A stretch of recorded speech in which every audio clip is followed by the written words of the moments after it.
100 days. 100 days. Whoo! Whoo! This universe is amazing. We made it to day 100. Woohoo! 100 days of A Course in Miracles. Straight, straight, straight, straight. Wow. You are spectacular.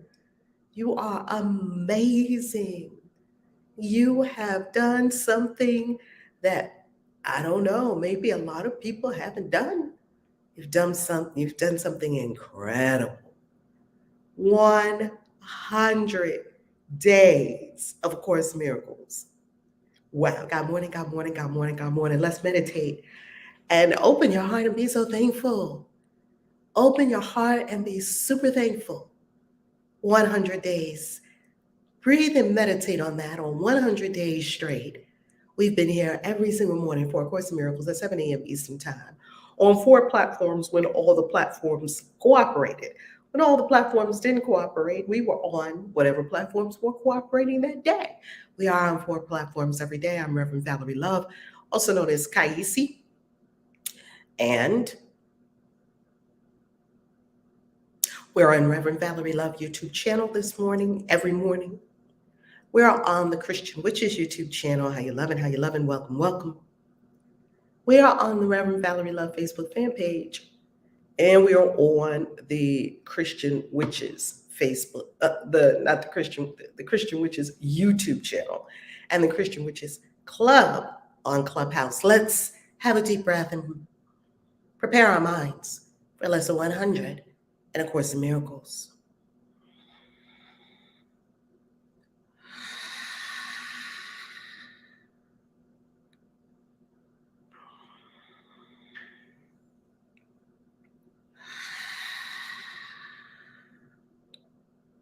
Breathe and clear the mind.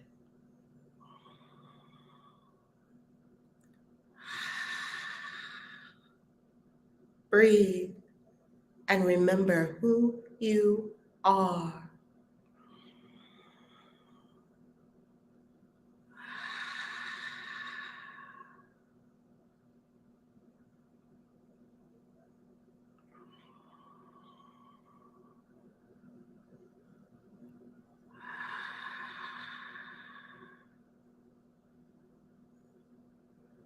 Breathe and allow.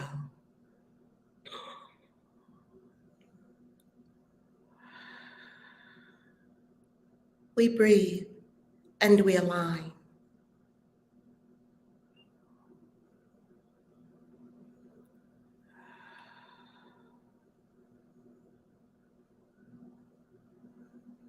We allow breathing to bring us into absolute stillness on the inside.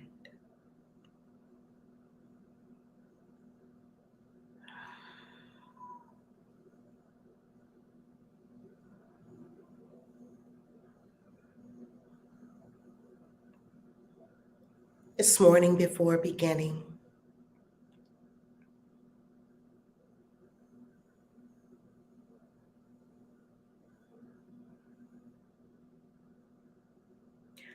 we'll apply acupressure to 3 points on the body temple that are designed to give you incredible health, cessation of pain, and longer life if desired.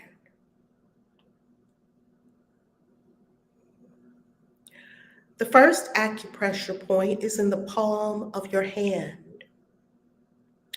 So extend your left palm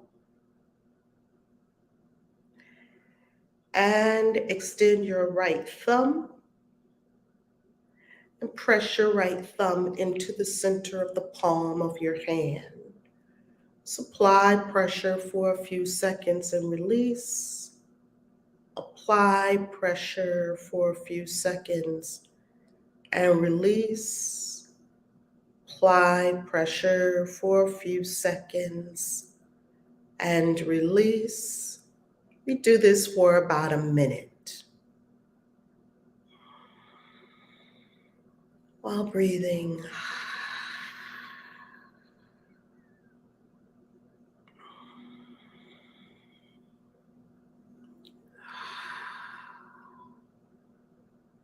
we breathe and we hold this meditative state as we correct and align the body tempo and align the body tempo with divine mind.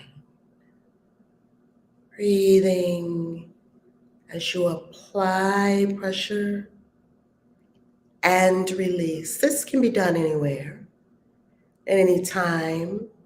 It takes no special equipment, nor does it require privacy, nor does it require that you really stop your life in any way other than just not use your hands for 6 minutes as you apply pressure to these pressure points.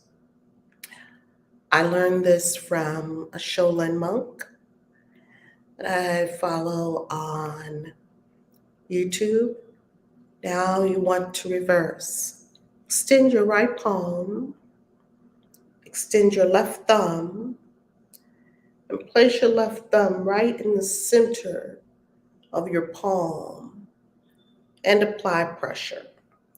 If you have really long nails, be careful to position your thumb in such a way that, of course, your nail and your skin are not having an issue with each other. And apply pressure and release. Breathe. And apply pressure and release for about a minute. And apply pressure and release. You may start to feel some things in the body tempo. Apply pressure and release. And apply pressure. It's an acupressure point right in the center of the palm. And release for about a minute. You keep going. Better health. That's a beautiful thing for all of us living our destiny, as the body temple is a vehicle comporting this infinite energy essence that is the true self. So we communicate with others through this, or what the Course calls our communication device, the body. And the communication device is for communicating one thing, and that is love. Okay, and now we raise both our arms, palms high in the air over the head. Breathe in. And bring your palms down with a deep breath and exhale.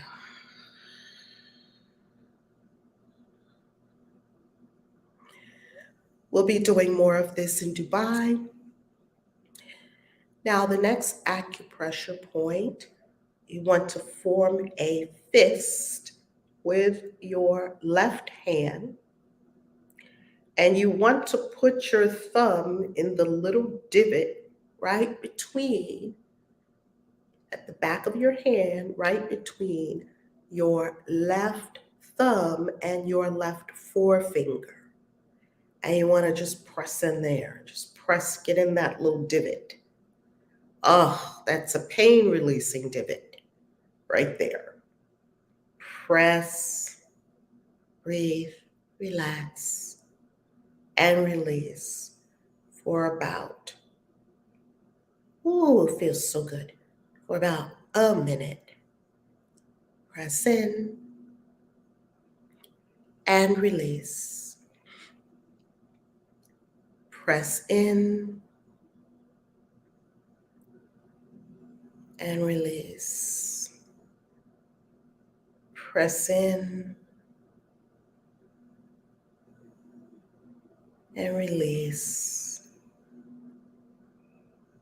Press in, just applying pressure there for about a minute. Peaceful, tranquil. This came from a great Qigong master, keeping the body temple in perfect functioning order by way of consciousness.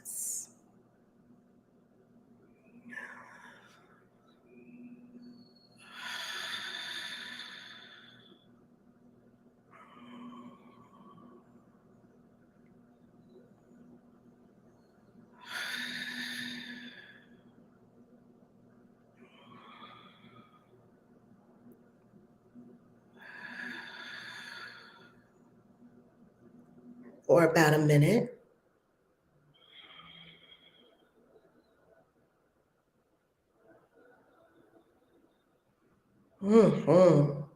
Wonderful. And now, unwrap your left hand and curl your right hand into a fist, thumb up, and then take your left palm and press it right into the little divot there between the thumb and the forefinger. Get in there. Pain point. Releasing pain in the body temple.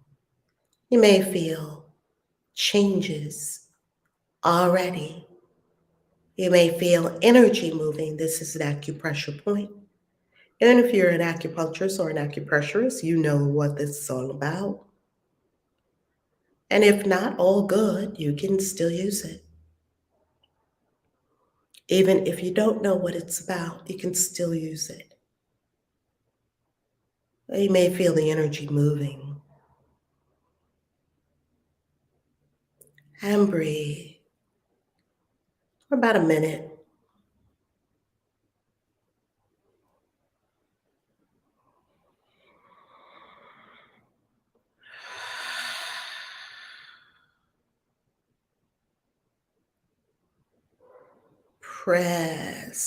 Press in there.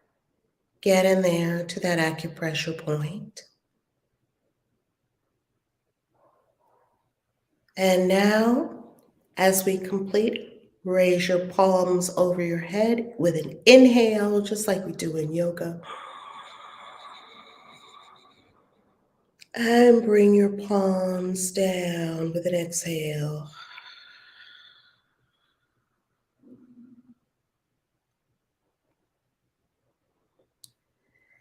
And the third and final acupressure point is on the wrist. Extend your left palm up, and extend your 3 middle fingers on your right hand, thumb holding down the pinky. And place the 3 fingers to your palm as if you were taking your pulse. And right where your forefinger touches your palm, it should be the 3rd finger in, the finger closest to your elbow. That's the point where you press, right there. So you just want to get in there and press with that acupuncture point. Get it right in there. You can feel right there, there's a spot that you're applying pressure and release for about a minute. Longer help. Utilizing body's own systems utilizing the wisdom and intelligence of the universe. The same wisdom and intelligence of the stars is the wisdom and intelligence of your body, is the wisdom and intelligence of a wing and a fin and a feather and a bush. See, it all carries the same infinite intelligence of light. About a minute spend here on your left wrist, noticing the difference in your body temple. Qigong, deeply spiritual practice. Body, mind, spirit, breath, heart, soul, all aligned. Giving immense appreciation to this universe of light, and that we are all in it together. What a gift. What a blessing. What love brought us all here. What love woke us this morning. What love made new brain cells so that we could process through our day safely, happily, sublimely joyful. What love brought us into community this morning. What love gave us A Course in Miracles. We are bathed in an infinite love that we cannot fathom, and we offer our extreme appreciation, love, honor, trust of this love. That is all. The love that is all.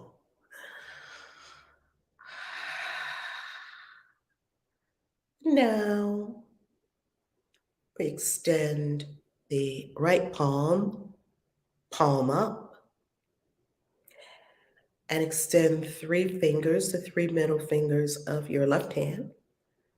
Thumb holds down the pinky, and place those 3 fingers against your right palm, as if you were taking your pulse. And right there with the 3rd finger, which would be the forefinger, if we're counting from your wrist to your elbow, the finger closest to your elbow, right there. Dig in there a little bit, press, and that's the point. So we press, kind of press. We're doing acupuncture, acupressure. And this acupressure is for releasing pain in the body temple. It's for ultimate health. Now, this Shaolin master says that if you do this every day, you will have incredible health. And he says you can do it before you go to bed at night or anytime during the day, really. You can make this part of our bedtime ritual. It's beautiful. Or your rising ritual, which is beautiful as well. I've recently begun to include Qigong in my practices. Yoga, for me, has been a practice for many years. And yoga simply is union. It's not exercise, even though you do move your body while you're in yoga. So yoga is actually a path to remember and realize oneness with the whole universe. Yoga means union. And we're pressing, and we do this for about a minute. Just so your body can get the message. Isn't that incredible? It knows what to do with the message. That's incredible. We're just in awe of the infinite intelligence that runs everything and everyone.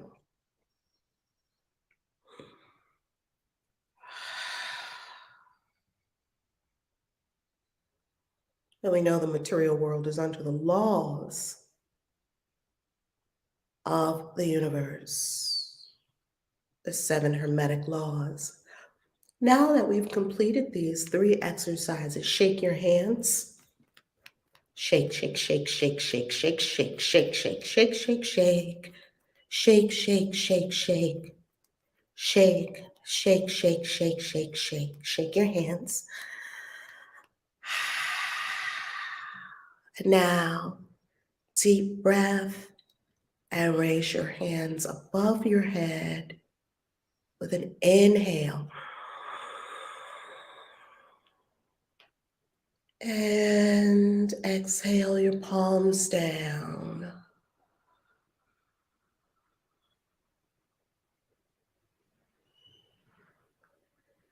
And notice that the palms of your hands may be absolutely alive with healing energy. You notice the currents moving through your body differently. You may notice a cessation of pain. You may notice increased energy. You may notice a feeling or a sense of youthfulness and vitality. You may notice even more than all of these, or none of them. All good. You still did it. Do it every day and see what happens after 30 days. Doesn't require you to go to the gym, doesn't cost anything, it requires no equipment, only commitment. And a deep breath, once again, of appreciation for all we are and all we have and all we are becoming, and 100 days together on this journey that we chose to take together, starting January 1st all the way up until now. And here we are, day 100 in A Course in Miracles. Let us give thanks.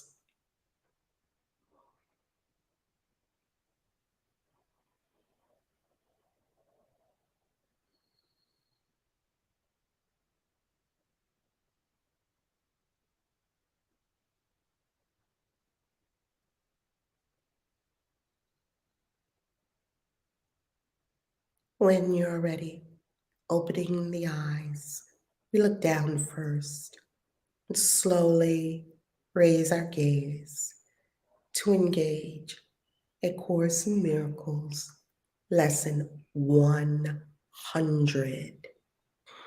If you can, move your eyes in a lemnis gate, a sideways infinity, sideways 8, also known as the infinity symbol, begin in the middle, and roll your eyes around in the pattern of infinity.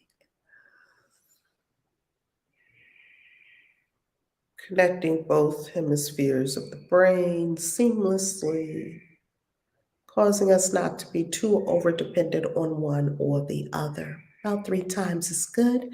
Close your eyes for a reset and open them quickly.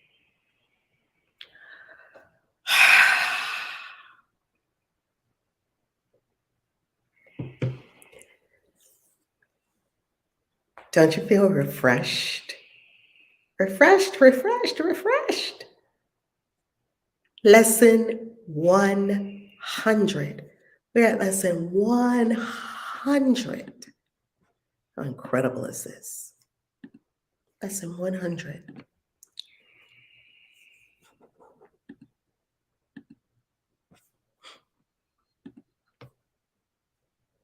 My part is essential to God's plan for salvation.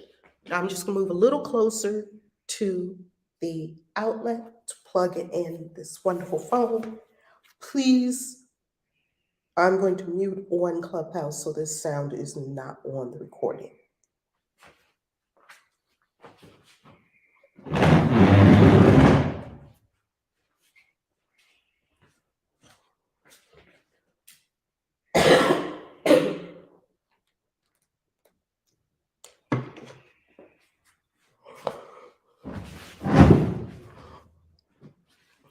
My part is essential to God's plan for salvation. Just as God's Son completes his Father, that means all of us, you, I, everyone, completes the universe. So your part in it completes your Father's plan. Your part in the saving of the entire universe, all of us, and beyond, ancestors, everyone, is completing the plan for salvation. What does that mean? That means that we cannot have the plan if you don't do your part in it. Your part completes it. Salvation must reverse the mad belief in separate thoughts and separate bodies, which lead separate lives and go their separate ways. Salvation is going to completely reverse the only problem that we have. And the only problem that we have is the problem of separation. And that problem has already been solved. All the ills of the world come from beliefs in separation.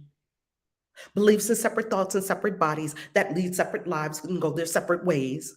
Beliefs that you can be out of the love, beliefs that you can be betrayed, left, abandoned, unloved, unlovable, sidelined, marginalized, put out, cast out, fill in the blank.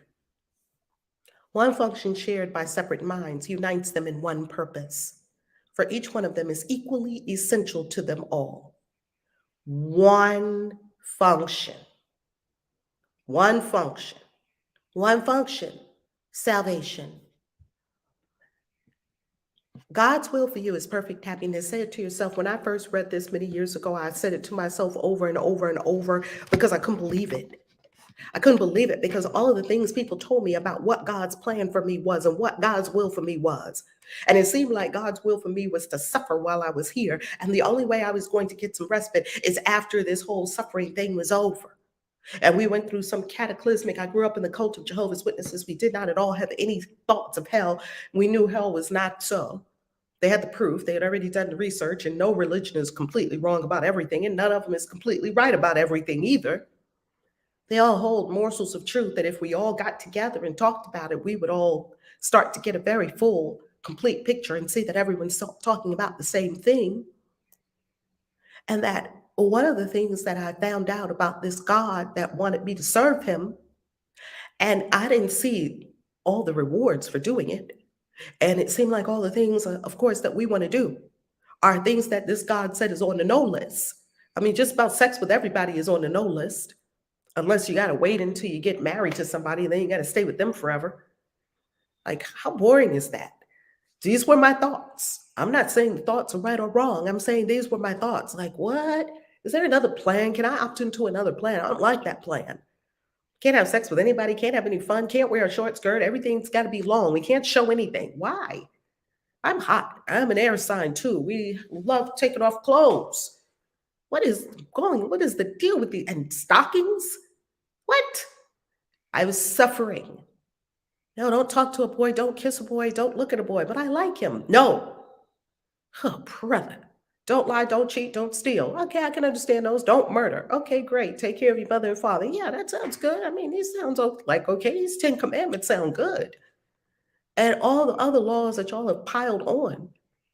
Can't eat this, can't eat that. You know, look at all the laws of 7 days, say 7-day Adventists. Look at all the laws of Jehovah's Witnesses. Look at all the laws. It does not seem from all the laws, and we've learned from A Course in Miracles that I am under no laws but God's.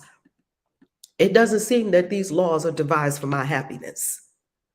It seems like these laws were devised for some other purpose. And no one can tell me what the other purpose that these laws were devised for. And inside my little self, I knew, something's off here.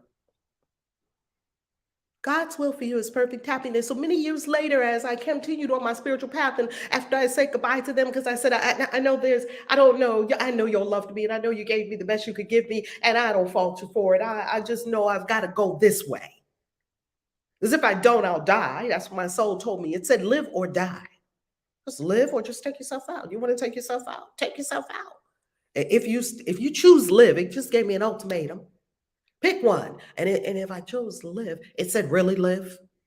I was like, okay, what does that mean? It says, come on. That means you're on the hero's quest. You're on the hero's journey. Yay. And as I went on my hero's quest, I saw these books and I read all these things and I found out about all manner of things that I could not believe, that just kept blowing my head wide open because I was in the cult for 26 years. And the cult didn't even allow us to read a book. The first books I started to read were on Buddhism because they seemed safe. My mother told me, oh, no, it's the devil. And I said, how can this be the devil? This man is talking about peace and meditation, Mom. What do you mean? She said, the devil is in sheep's clothing because he will come to you and you won't even know it. It's a snare, it's a trap. And I thought to myself, okay, clearly I can't talk to my mom about any of these things. And my mom was closest to me. I could talk to my mom about anything and everything in the secrets of life. And mom always had answers. She always had wisdom. But when I started going on the hero's journey and the hero's quest, mom couldn't help with that. That's because no one else can give you your answers. You must go seek them yourself. Grasshopper. Why should you choose to go against his will? So when I found out that God's will for me is perfect happiness, what? Well, that's a radical departure from what everyone taught me. And what it seemed to be the case, if I tried to follow these, the whole list, was anybody following this whole list? I'm trying my best. Is anyone following this whole list? And my friends were like, not me, I'm in the club, but I pretend to follow them. I'm like, what?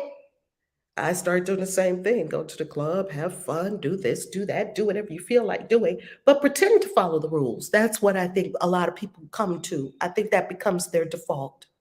Pretend to follow the rules, but hey, nobody's following them. It's like, well, thanks for telling me.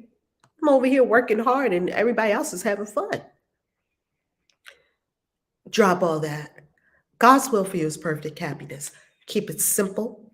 Tell yourself, God's will for me is perfect happiness. The part that he has saved for you to take in working out his plan is given you that you might be restored to what he wills. The part that you are playing, we all play a part. The part that you're playing is given you so that we might be restored. See, us playing our part is going to save us. This part is as essential to his plan as to your happiness, because remember, the happiness and the plan are the same. Your joy must be complete to let his plan be understood by those to whom he sends you. Your joy must be complete to let his plan, to let his plan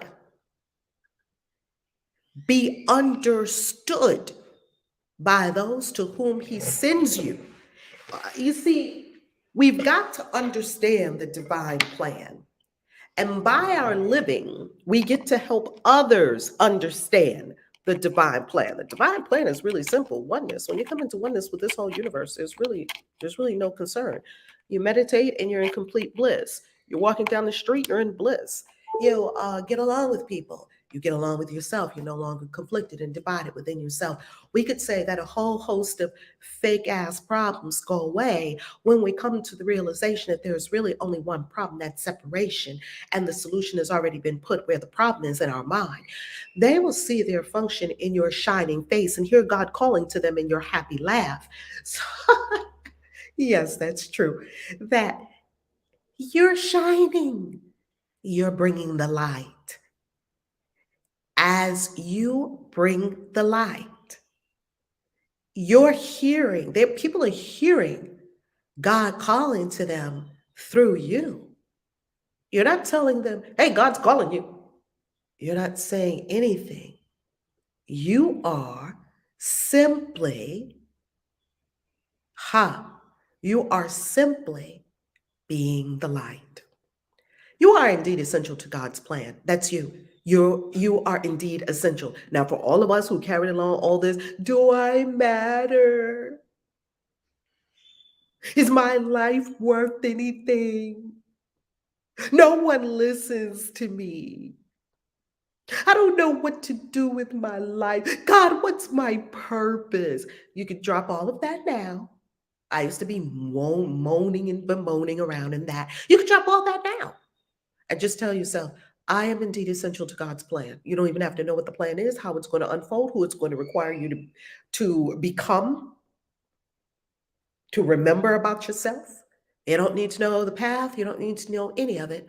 Just tell yourself, I'm essential to God's plan. Without your joy, his joy is incomplete. Without your joy, the joy of source is incomplete.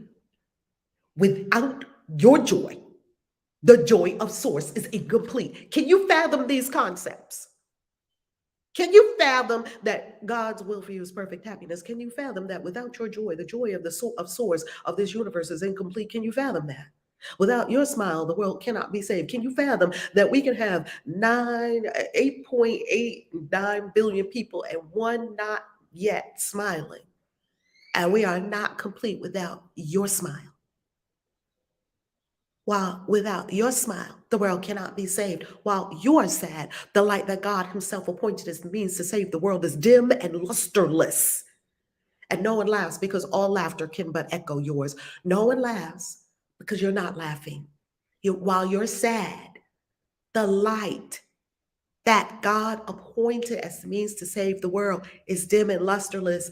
We are expressions of the light. The light requires each of us to do our part. Will you do your part? You are indeed essential to God's plan. You may not believe it.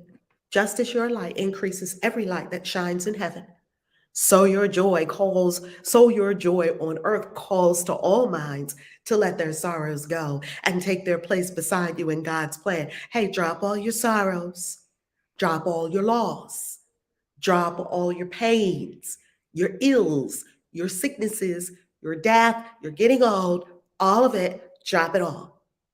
And come over here and stand in the light and shine. Now, first, maybe 20 people were standing and shining. They remembered and they started standing and shining. And then more people saw them shining and not suffering. And they said, oh, you mean you can live on planet Earth and not suffer? We just a new concept. And so what happened? More people joined them. They had 40 people standing and shining.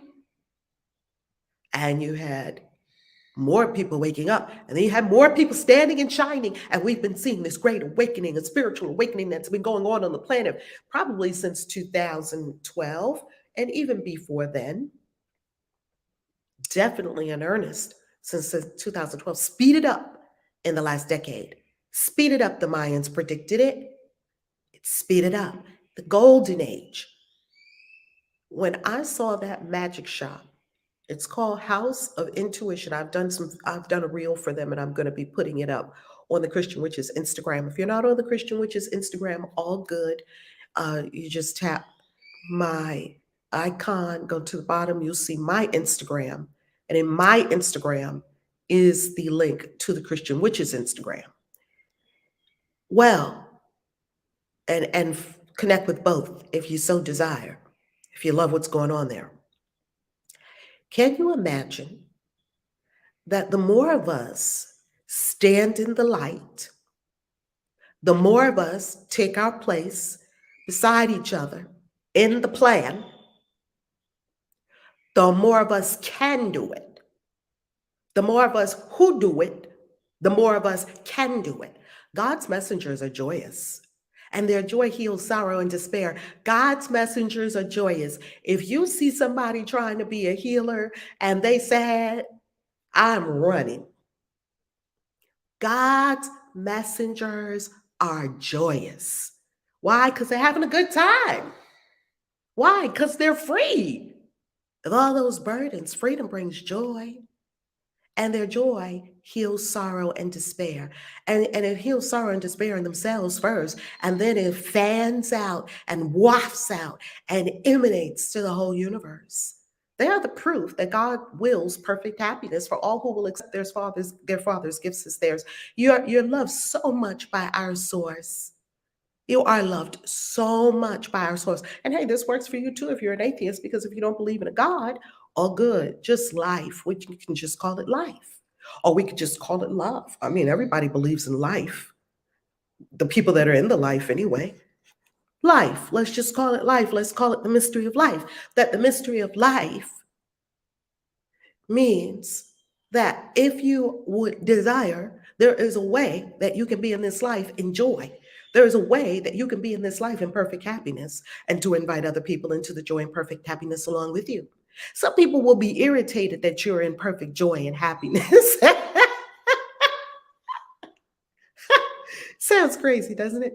Yeah, they're irritated that you're in perfect joy and happiness because they haven't found their way into perfect joy and happiness yet. It doesn't matter. Just keep shining. Just keep shining, because you become the beacon You become the lighthouse for them to find their way. It's beautiful. We will not let ourselves be sad today. Don't let yourself be sad today over anything. You remember something sad? Don't. I'm not going to become sad when God's will for me is perfect happiness. For if we do, we fail to take the part that is essential to God's plan as well to our vision.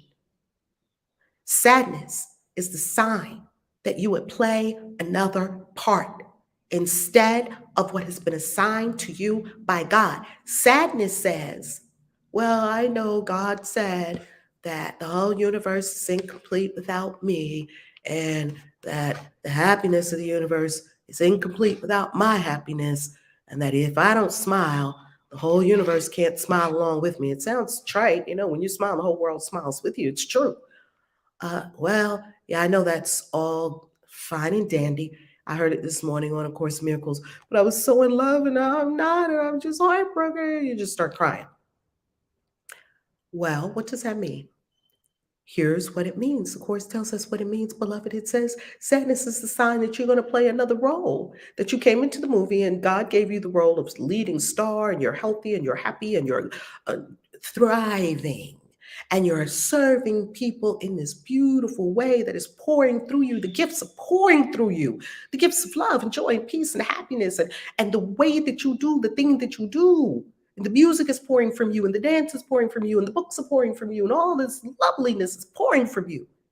And people are being lifted up and healed and transformed and empowered and made free. Because you decided to pray that prayer, what am I to do? Where am I to go? What am I to say? And to whom? That simple 4-line prayer from A Course in Miracles. And next thing you know, people are happy. People are healed. People are starting to thrive. People are starting to do better. It's not you doing it. It's that we're all tapped into the thing that does it. We're all using the same stuff because we're all on the God plan. And the God plan is love, and there's no loss in the God plan. So rather than doing that part, the part that is really your part in the salvation of the world, sadness means, no, I want to choose another part. No, God, I know you made me the star of my show, but no, I want to be the victim of my show instead. Thus do you fail to show the world how great the happiness He wills for you. And you do not recognize that it is yours. I do not hesitate to show the world the happiness of the God life. That God life, though, it's a hashtag I love using when I remember to use it. I do not. I asked for an example life. I asked for an example life. I said, oh God, people think because they've been taken into strange belief systems. They think working for God, you have to be a nun. You have to give up everything, scrub floors, and just pray all day. Yes, that could be very joyful if that's what you're called to do. Not everyone's called to be a nun. Not everyone's called to be a monk and live in a monastery. Not everyone is called to be a mystic and live in the woods by a lake. Not everyone is called to be, when I was in India, I saw the monks with the saffron robes. Whenever you saw the saffron robes outside, you always gave the monks money because, of course, they were devoted to the spiritual needs of people. They weren't working jobs if they had on a saffron robe. And you saw the holy man in the temple. And the holy man in the temple was there to bless you when you came in. So, of course, you bless him. You give the holy man some money. Not everyone is cut out to be a holy man or a holy woman in a monastery or church or a holy person. You are holy by your very nature, and everyone is called to be happy. So don't fail to show the world the happiness that God wills for all of us. And so you do not recognize that it is yours. If you don't show it to the world, if you don't give away the happiness, we haven't recognized that the happiness is ours. Today, we will attempt to understand joy is our function here. Ah, what a relief. What a relief. Joy, not suffering. Many people think suffering is the purpose of life. If you are sad, your part is unfulfilled, and all the world is thus deprived of joy along with you. You're damping out the joy if you're sad. God asks you to be happy. Can you imagine? God didn't ask you to please him. God didn't ask you to follow this list of all these commandments and all these extra laws and rules from your religion of choice so that you could even just try to get somewhere called, I don't know, heaven, nirvana, something like that. God didn't ask you to do what God wants you to do every minute. God doesn't have any will for you other than your perfect happiness. God basically doesn't want anything from you. Pardon me. God asks one thing of you. God asks you to be happy. Pardon me. God asks you to be happy. It's not even a commandment. It's an ask if you want to. So the world can see how much he loves us. Pardon me. So the world can see how much he loves his son and wills no sorrow rises to abate his joy. No fear besets him to disturb his peace. God asks you to be happy so that the whole world can come into happiness. The whole world can see how much we are loved. The whole world can see that there's no sorrow that can arise that can overtake joy, and that there's no fear that can disturb our peace. You are God's messenger today. How about today you be the messenger of happiness and joy? You bring his happiness to all you look upon. Bring the happiness inside you to everyone, his peace to everyone who looks on you and sees this message in your happy face. Bring your peace and your happiness and your joy everywhere with you today. That's all. That's your job. Joy is your function. Wow. We will prepare ourselves for this today in our 5-minute practice periods by feeling happiness arise in us according to our Father's will and ours. Thank you, Spirit. There's something Spirit is prompting me to say right now. You know how we like to say things like, when I was little, we used to say things like, I don't have to do nothing but stay black and die. That's what we used to say when we were little. Grown-up version of that is, I don't have to do anything. A lot of spiritual people have this belief that they don't have to do anything. They have a belief that they need to just sit in meditation and be happy and just chill. Now, if that is what God told you to do it. Because whatever your spirit told you to do it. I have found in looking at all of the spiritual people that came here that realized they had the quickening in them. It's a quickening. It's an impulse. It's an unction. Something comes alive in you. It's like a fire. That when you light up, your soul does something. You do something. Maybe you're like Reverend Dr. Yala Van Sant and you write books upon books upon books. I don't even know when Mama Ia writes these books. I'm telling you. And next thing you know, here she is with another book. Like, Mama, when did you write that book? Like, you were on TV, you were over there, you were on a show, you were at the Tyler Perry studio. How are you doing this? And Dr. Joe Dispenza just sent an email out, yet another incredible event, 1,000 people, his event sell out. Like that, instantaneously, 1,000 people in the room, they're healed. And Dr. Joe Dispenza is swimming in the infinite of love. We look at Eckhart Tolle, and he's sitting in a chair, and right next to him is flowers, and he's speaking to people, and he's saying the most profound things that he could certainly keep to himself. I mean, he could just sit in a lake house and just look out at the lake and keep it all to himself. He could.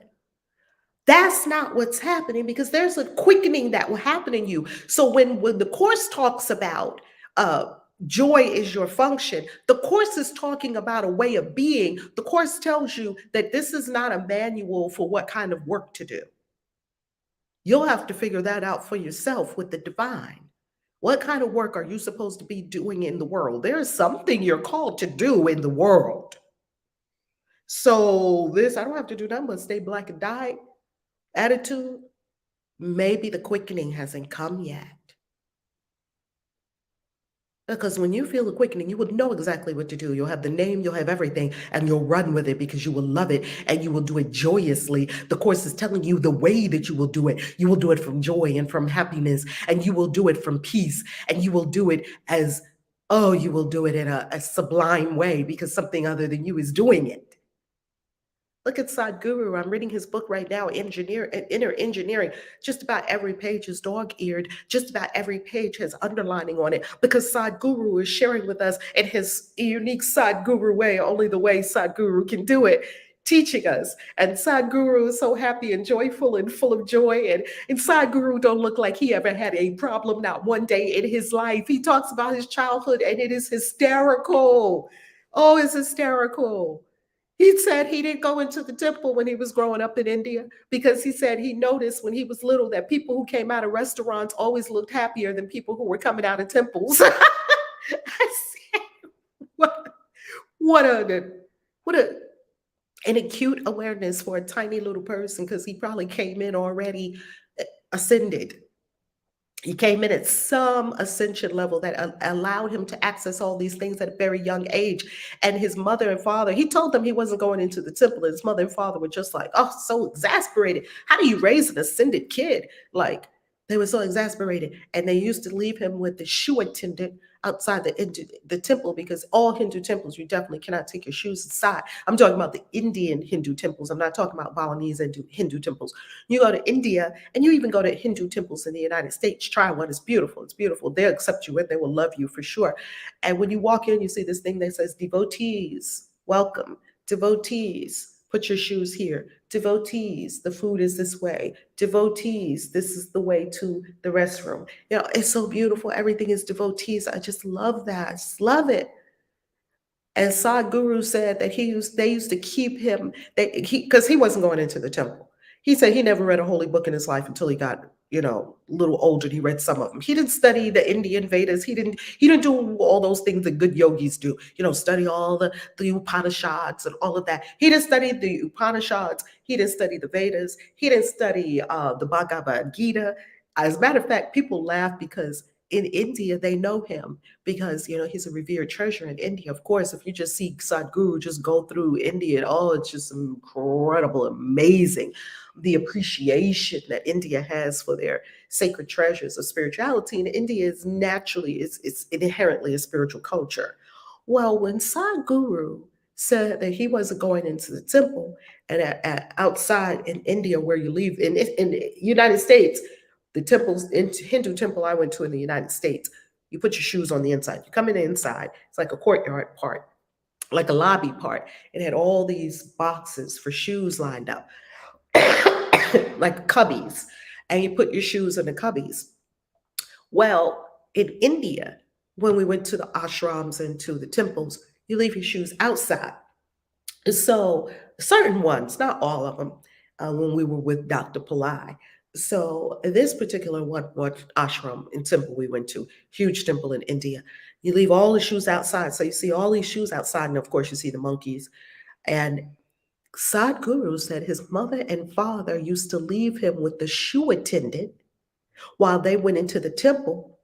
And the shoe attendant, he said, used to drag him around by his arm, like had a fast hold on his arm because Sadhguru would run away. So he knew that if he didn't hold on to this boy like at every moment while the parents were inside, this kid would have run off into the forest because that's all he did. He just used to ran away. He never went to school, as a matter of fact. I can't say he never went to school. For the first several months that he was supposed to be in school, he had his father was a doctor and his mother was a homemaker. His nanny person, or the person that was taking care of him, he convinced her to leave him at the gate of the school and every day. And as soon as she would be out of sight, he would take off and run into nature. He would be in the woods all day. And then when he heard close enough to hear the school bells, and when he heard the school bells, then he would just run back and pretend like he had been at school all day and had not been to school at all, didn't know anything at all what they were talking about. So you can imagine that his parents were having quite the time with him as he was growing up. Can you imagine Sadhguru not sharing? I'm just sitting somewhere in India where he was born. Okay, I got it now. I got it. And just sit by that same banyan tree up Chumundi Hill He said he went up Chumundi Hill. And when he went up Chumundi Hill, he sat there and it happened. The experience happened. The enlightened experience happened. The same thing that happened to Buddha under the tree. And this is what Buddha said when after it happened to him under the Bodhi tree. The Buddha said, he only had one question after he enlightened under the Bodhi tree. And that was, do I stay or do I just lift up off the planet right now? And he said he thought of all of his family, his friends who were still suffering, and he knew what to do. That for 40 years then, the Buddha taught all of us, and you can read his teachings in the book, The Teachings of Buddha. Magnificent, magnificent. When I got to Hawaii for my wedding, and we were on the island of Oahu, and we were in this fabulous resort, one of the top 10 resorts at that time in the whole world, called Halekulani. It means house befitting heaven. And when I opened the nightstand, there was the teachings of Buddha. And at first I was like, because I always look for the Gideon Bible for comfort in the hotel room. It wasn't there. And something said, pick me up. It had a sunrise on the cover. And I said, can I pick it up? Because I was still entrenched in the mind. This was in when was this? Oh, this was many, many, many years ago. I was still entrenched in the mind with, can I do this? I was still making my way out of the web. And sure enough, the Christian in me was like, the Christian girl was like, oh, girl, you better not touch that. That's probably the devil. Because that's the only thing the Christian girl says. And something bigger than the programming of the Christian girl, whom I love. She's beautiful. She's so sweet. She's a good girl. She wants to do everything just right because she thinks that's how she gets God's favor. That's what she thinks. And something greater said, pick it up. And I picked it up and I read it and I could not believe it. When I put it down, I was like, well, Jesus and Buddha is clearly the same person. That's what I thought. I mean, they have the same stories. Parable of the 10 talents, as Buddha called it, the parable of like the 10, gold shillings or something like that. I'm like, what? This is the same story. Same stories, prodigal son, all that. Buddha told same stories. I don't know who came up with them first. I don't know if it's just the same soul coming back around again. For me, Buddha and Jesus is the same person. Okay. I said all that to say this. Don't think that once you get this with A Course in Miracles, you're just going to sit on a boulder and be happy.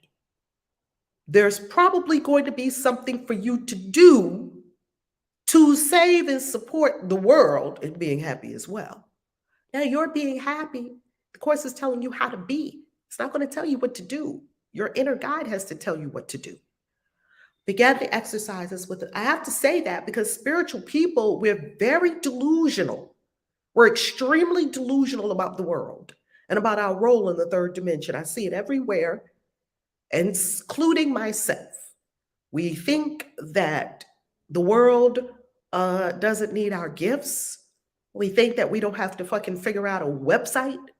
We think that we don't have to strain our brain to learn Bitcoin. It's the hardest people on this planet to teach are spiritual people. Those are the people I teach. Everybody else, they're not hard to teach. You go and you see some classrooms where people want to learn about a business, or they want to learn about this, or they want to learn about that, and they're not super spiritual. It's easier for them to learn, believe it or not. Once you get really spiritual and you learn a lot of things, it's going to be hard for you, if you make it hard, to learn how to be in the third dimension. That's why you see a lot of spiritual people that don't have money, because they don't even fucking know how to make money. They don't even know how to function in this world. And that's not the point of spirituality. The point of spirituality is not to become so spiritual that you can't figure out how to make a website, or that you can't figure out how to create a book, or that you can't figure out that you don't use your left brain at all. You only use your right brain. No, spiritual people. We've got to use the left and the right brain. Well, how do we know we're supposed to use our left and the right brain? Because you have it. If God gave you a shovel, maybe I'm supposed to use this shovel. Okay, so let's be very clear. Begin the exercises with the thought today's idea contains. Then realize your part is to be happy. Only this is asked of you or anyone who wants to take his place among God's messengers. Do you see that it says it's a messenger? A messenger has a message. Think what this means. You have indeed been wrong in your belief that sacrifice is asked. Bam. This is where I gave up sacrifice. If you notice, as you keep going through A Course in Miracles, it'll just stab at all your old beliefs. It'll just come with a dagger and just stab that belief. It's not stabbing you because you're eternal. You're infinite. You can't be stabbed. It'll just stab that belief. Yep, you think you need to sacrifice. I thought life was all about sacrifice. You have indeed been wrong in your belief that sacrifice is asked. God didn't ask you that for a sacrifice. You but receive according to God's plan and never lose or sacrifice or die. What? That's almost a concept too big to even fathom, that your sacrifice is not required. What is the sacrifice? I give up something I really like today for something big I'm going to get tomorrow. Nope. You forgive all your crap today, you be happy right now. You forgive your crap right now, you be happy right now. And you never lose, and you never die, and you never sacrifice. That's the plan. Do you like the plan? I love this plan, to tell you the truth. I wish somebody had told me about this plan when I was a little kid. Actually, when I was a little kid, all of us, we knew the plan because all we were was happy and joyful when we were kids. And we were doing mud pies and talking to dolls. I had all my dolls lined up and I was teaching them just like I'm teaching right now. And I was reading them books and I was doing all of that. Exactly what I'm doing right now, except the dolls took on life and became human. And now all of you are beautiful dolls and dollettes and Ken dolls and Barbie dolls, all kinds of dolls, right? Now let us try to find that joy that proves to us and all the world God's will for us. Find the joy, because when you find the joy, you're finding the proof. It is your function that you find it here and that you find it now. For this you came. You came on A Course in Miracles, day 100, for this, to find your joy. Let this one day be the day that you succeed. Look deep within you. In our meditation that's coming up in a moment, look deep within you, undismayed. You're looking for your joy. Undismayed by all the little thoughts and foolish goals you pass as you ascend to meet the Christ in you. You're ascending in your consciousness. You're ascending to perfect peace, perfect joy, perfect happiness.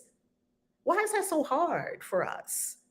Have you ever spent one entire complete day in perfect peace and joy and happiness? Sadhguru said most people in their entire life have not spent not even one complete full day in complete joy. Not even one day. Do it today. Spend the whole day. It's a Sunday. You're probably off. You can chill. Spend the whole day in joy and peace and happiness the whole day. That's what I'm going to do. I'm going to spend the entire day. The entire day. He will be there when you look for the Christ, and you can reach him now. What could you rather look upon in the place of him who waits that you may look on him? What little thought has power to hold you back? What foolish goal can keep you from success when he who calls to you is God himself? How can you fail? How can you not reach your happiness, your joy? For all of you who are depressed, for all of you, I was depressed for the longest. I was in a box. I was trying to grapple to find my way out of a box. I couldn't understand what was, and the worst part about it was I didn't know what it was or what to do about it. It was extremely frustrating.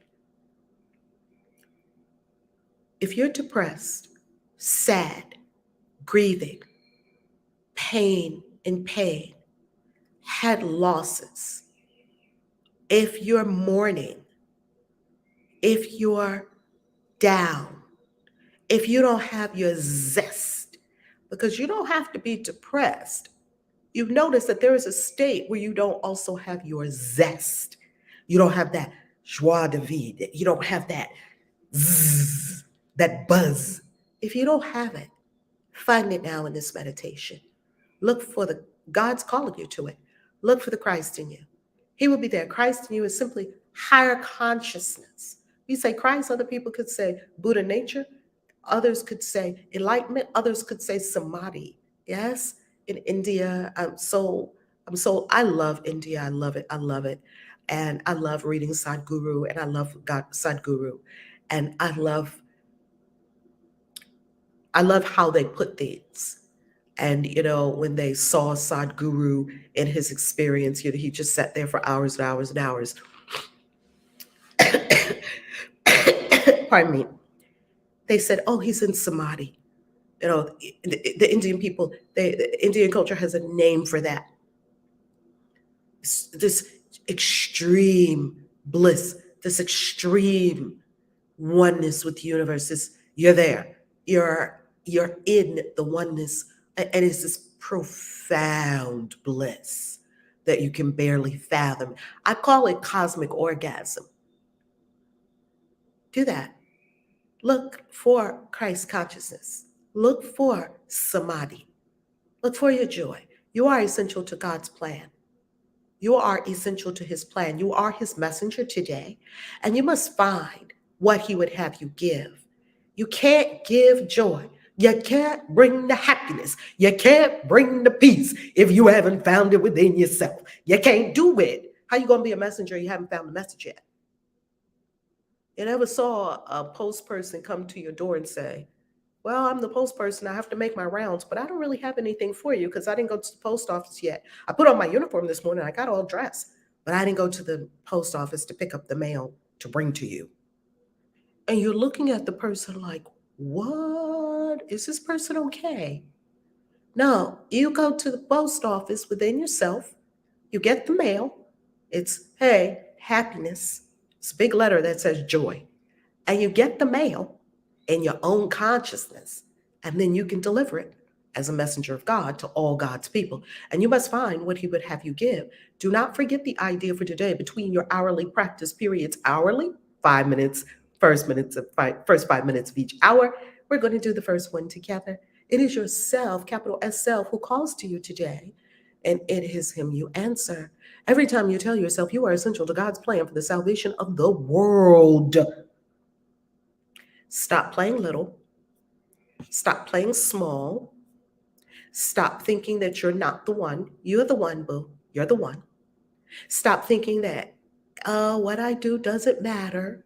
Stop thinking that the whole universe doesn't depend upon you. It does.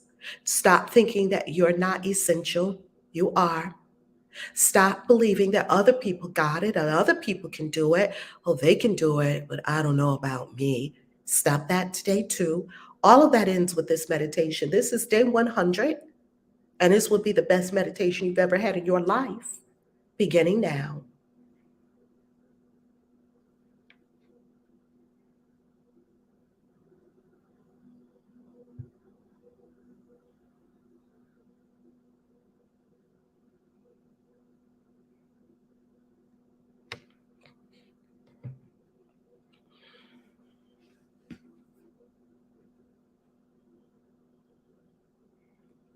Accept yourself as important. Accept yourself as essential.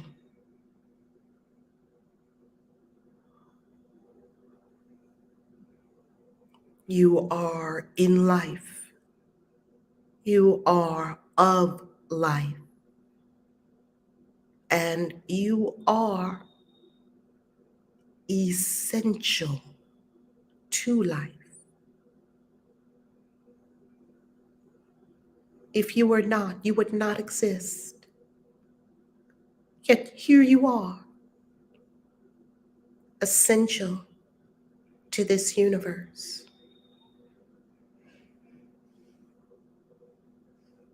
Now find your joy. And if you've already found your joy, find even more. It's inexhaustible. Raise up to meet Christ. Raise up to samadhi. Raise up to your Buddha nature. Raise up to enlightenment. Raise up.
Tap into your infinite joy. Find your happiness, your peace.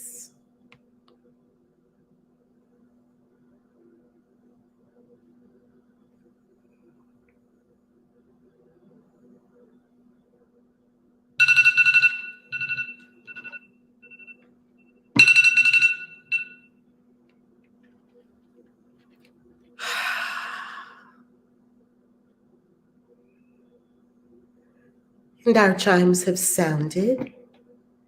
That give us the signal we have completed our first meditation for our practice today in A Course in Miracles.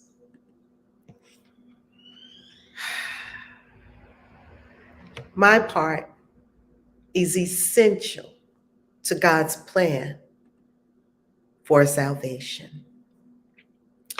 Wow. We made it 100 days, family. Ooh, got a little bumpy there for this ride, got a little bumpy for me a few days ago, but all good. We made it to day 100. 100. Tony Johnson said, I love this plan. Tony Johnson 444 said, love the plan. Oh my God. Tony, don't you love the plan? I love the plan. I freaking love the plan. I love the plan.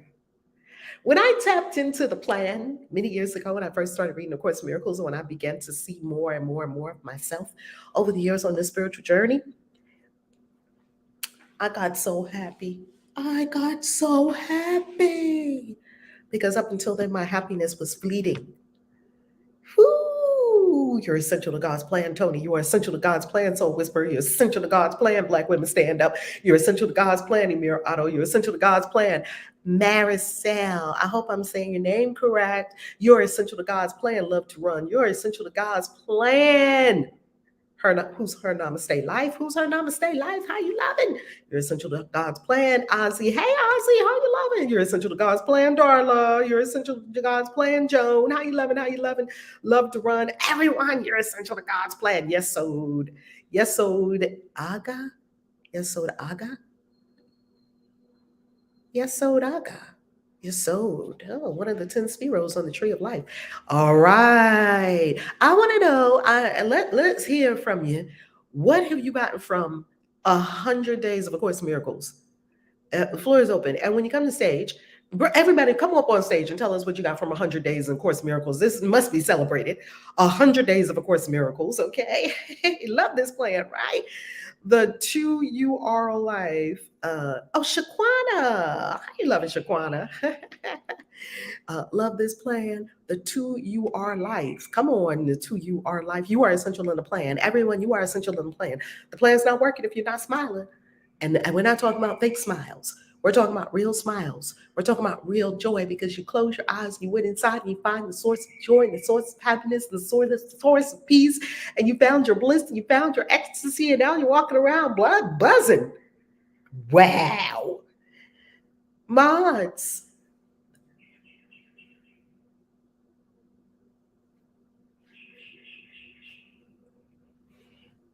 Good morning. Good morning.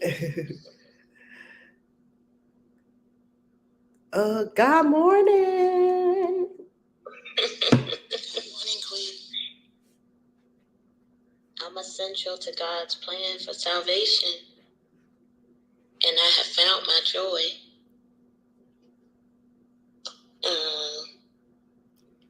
100 days of A Course in Miracles. Yeah, it was a little rocky in the beginning because I really didn't want to do it. But I am. This is really helping me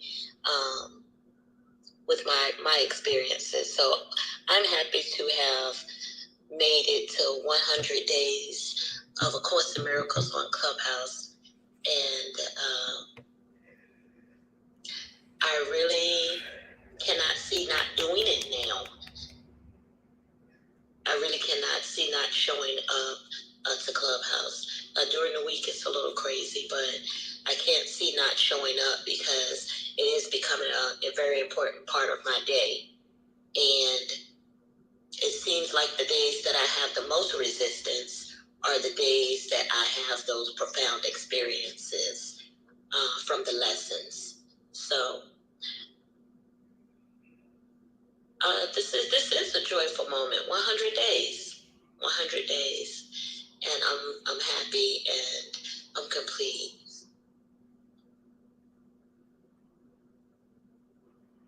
100 days. 100 days. Joe Sparkles, I had a ha-ha moment on day 97. I finally got it, Spirit. I am. Yes. We love it. We love it. Look at the super chats. Amir Ado, super chat. Money in the vortex, money in the vortex, money in the vortex, money in the vortex. Yes, so money in the vortex, money in the vortex, money in the vortex. We got super chats on deck on the YouTube channel. I love you. I love you. I love you. I love you. So appreciate you. For anyone who is loves what we're doing here and loves to gift and loves to give, be sure to give to A Course in Miracles. Okay, go to A Course in Miracles. If you don't have the book, buy the book from ACIM if you can. You know, I bought mine from Barnes and Noble back in the day. It's all good. If you can support ACIM, please do support ACIM at acim.org. And if you can, also lawoftime.org. Of course, you can always throw money at me all the time, because I absolutely receive all beautiful funds all the time. I'm a good receiver. Thank you, thank you, thank you. And you'll find all the links below. If you're not on YouTube, and the Christian Witches YouTube channel is not monetized yet, so you can only, and I don't think the Facebook is monetized yet. They keep sending me messages, come on, go live on Facebook and we'll pay you bonuses and bonuses and bonuses. And I'm like, okay, I'm getting there. My doer is handling all of that, not me. That is Kineza's work now. We have another team member to handle all those things. And if you like, below this link on this vid, there are links. I think my Cash App is below the video. on YouTube. If you're on YouTube and you like to give, you can give on YouTube. If you're on Clubhouse and you would love to give because you love this and you would love to give, by all means, my Cash App, I think, is in the bio. So many people ask me to put my Cash App in the bio. I love Bitcoin, and for all of you who send me sats, y'all are freaking awesome. Big ups to you. So for all the gifts, all the super chats, woo, love always the Broadways. How you loving? Mwah. Oh, that is Reverend Z and her husband. Super chat. It's a super chat party on YouTube. It's a super chat party. I love that. I love it. I love you. I feel so refreshed this morning. Like this morning when I woke up, I was like, yeah. I was very, very, very in an intense experience last week when when we were returning from Vegas, and now, oh, I feel on it. Everyone coming to the stage. If you have never been to the stage in these 100 days, today's your opportunity. Everyone in this room, come up and tell us, what have you gotten from 100 days in A Course in Miracles? Now, we can't be here for 5 hours today because I got to be real loving and respectful of myself. And as I continue to restore, so please, by all means, keep your comments brief and let's get everybody today. Hop up on stage. Talk to us. Talk to us. Who's next? Talk to us. Good morning, y'all. Good morning. How's everyone? It's 100 days. 100 days. And Liz, this is so fascinating.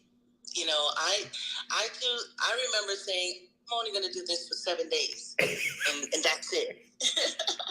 And I only committed to 7 days. However, waking up 3:55 or 3:45 every morning to do this on the West Coast has really become a daily for me. And I get up now, and this is beautiful. And I really appreciate it. So my 100 days on this planet in 2022 has been enriched every single morning by the Course, whether the Course smacked me in the face or, whatever. It is what it is, and I love it. Just imagine, like you said, being the star of your show and then you want to be the victim. No, we're here to be the star of our show. We're here to be happy. We're here to be the light. We're here to unravel the stinking thinking of religion. And we're here to ascend and do our very, very best. So I really appreciate these 100 days. Thank you so much, Rev, for having this room. Thank you, mods, and thank you everyone who come up on this stage every day to share with us. Thank you, and I'm complete. And just a quick ask of the mods, since we're all here together. I sent you all a Google Doc. Could you promise me you'll read it today? All the mods, could y'all promise me that? Sure. Yeah. Yes. Thank you. So appreciate it. Critical. Okay, thank you. Who's next? Come up on stage. Raise your hand. Everybody, come up here and tell us. We finding out, what have these 100 days done for you? Come on up here. Let your voice be heard.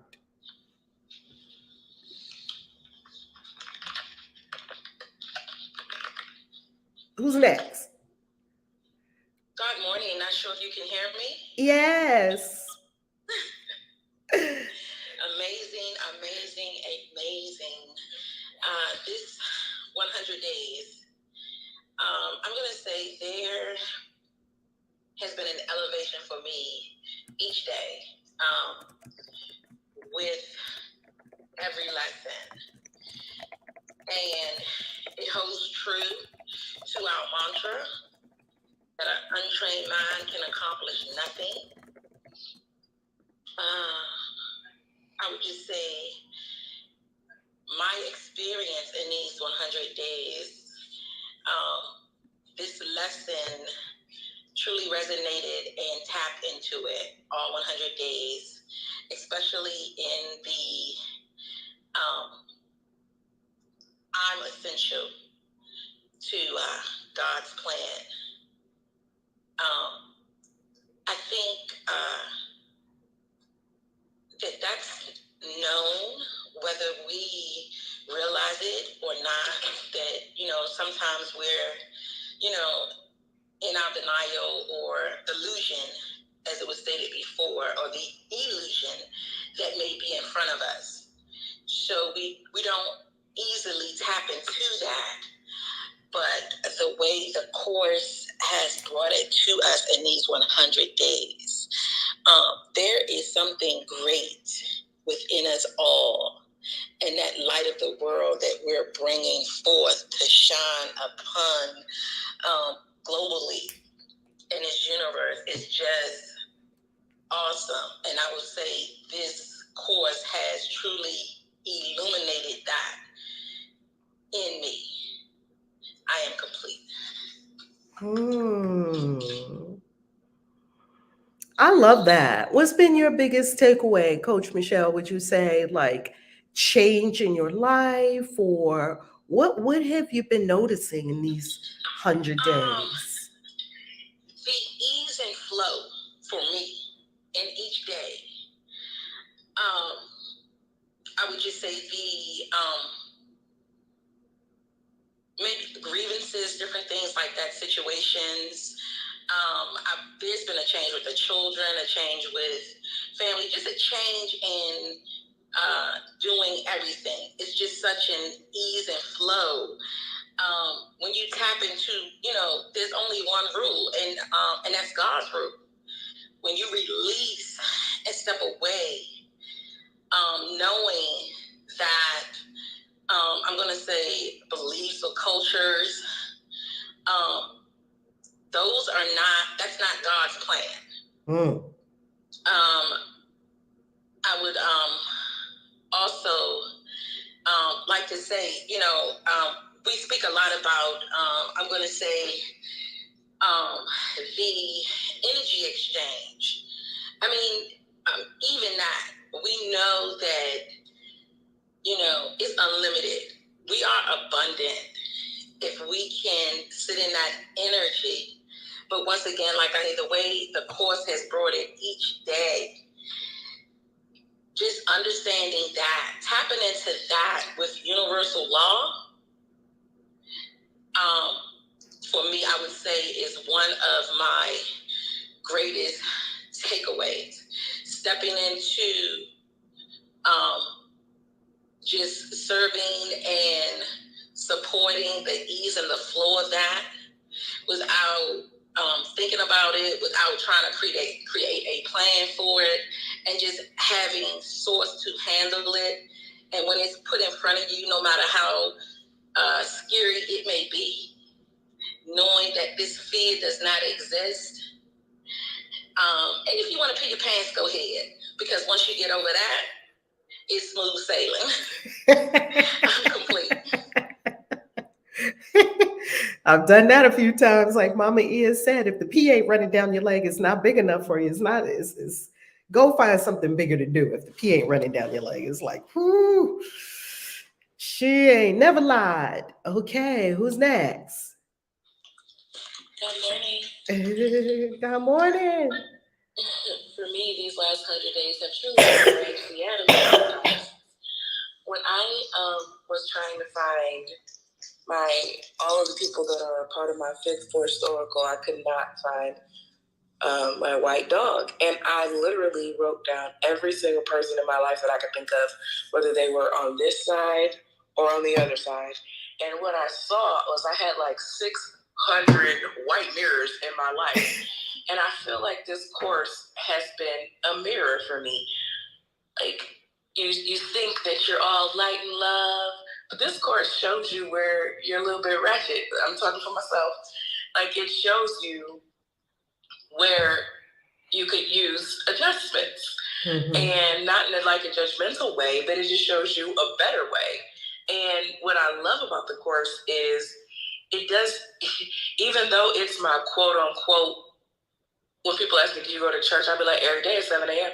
So for me, it's like definitely my spiritual practice, but it doesn't feel harsh, mm-hmm. like church felt for me. So it's something that I enjoy. And it's like a gentle correction.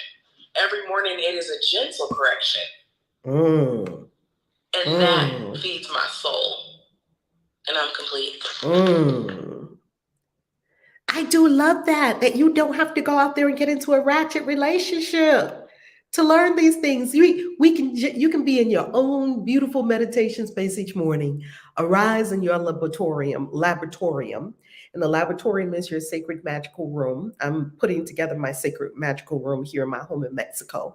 And in your sacred magical room, you can arise. You go into maybe you sleep in your sacred magical room. Maybe you go to it, whatever it is, your prayer closet, your spot, your space before your altar, your meditation space. And you're sitting in your meditation space and you're reading the course and you're meditating and you're connecting and you're tapping or doing whatever it is that we're doing that day. And you are gaining. You are doing it without having to go out there and be unconscious, bumbling all over the universe and being knocked in the head by crazy people lying to you, cheating and all that. It's a much more gentle way of doing your transformation and your ascension. I love that. I love it. And I also realized that I have, in these 100 days, I probably realized I have at least 100 grievances. I didn't even know I had. And then it's like I hear myself talking about certain things, half the time I immediately would just stop and be like, oh, there's a grievance. So it's definitely eye-opening in so many different areas of life. It really, truly is. So it's just like, you better check yourself. You better check yourself. Every morning it's like, that's what the course is telling me. You better check yourself. And it makes us know there's no one to look at other than in the mirror. Right? It's nowhere to look other than in the mirror. Who's next?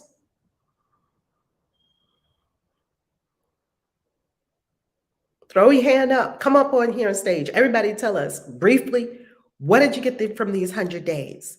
Let's hear from you. Hi, everyone.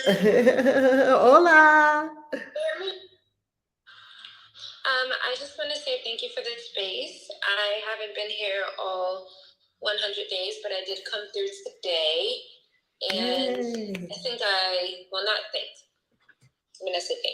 know I needed this room because I wasn't feeling well and I was really getting down on myself. And when you mentioned you can, have two things, you can have peace, and I was just like to myself, yes, I don't have to be stressed. I don't have to be troubled. I can really choose peace in every moment. I can choose healing in every moment. And that's one of the takeaways I got from you guys today. And also just learning new practices on how to love myself and really tap in. I even took a nice little bath the other day, rubbed my feet the other day. Like, I'm really trying to get in tune with just loving myself. So I just want to thank you. Thank you for the room. Thank you for the space. And this is thank you. Thank you for being here, Kiki. How did you find out about the room? I follow Harmony. Yay! And I saw that, she popped up on my thing, and I was like, okay, let me attend the room. And I started following you and Lady and the rest. So yes, thank you. Yay! And I saw that you guys travel, and I love that because I'm a flight attendant and I travel too. So woo! Nice. You are in the right place. You are with the right crew. We're headed off to Dubai in a couple of weeks. 24th to the 30th. 2 weeks from today, isn't it? 2 weeks from today, the retreat starts.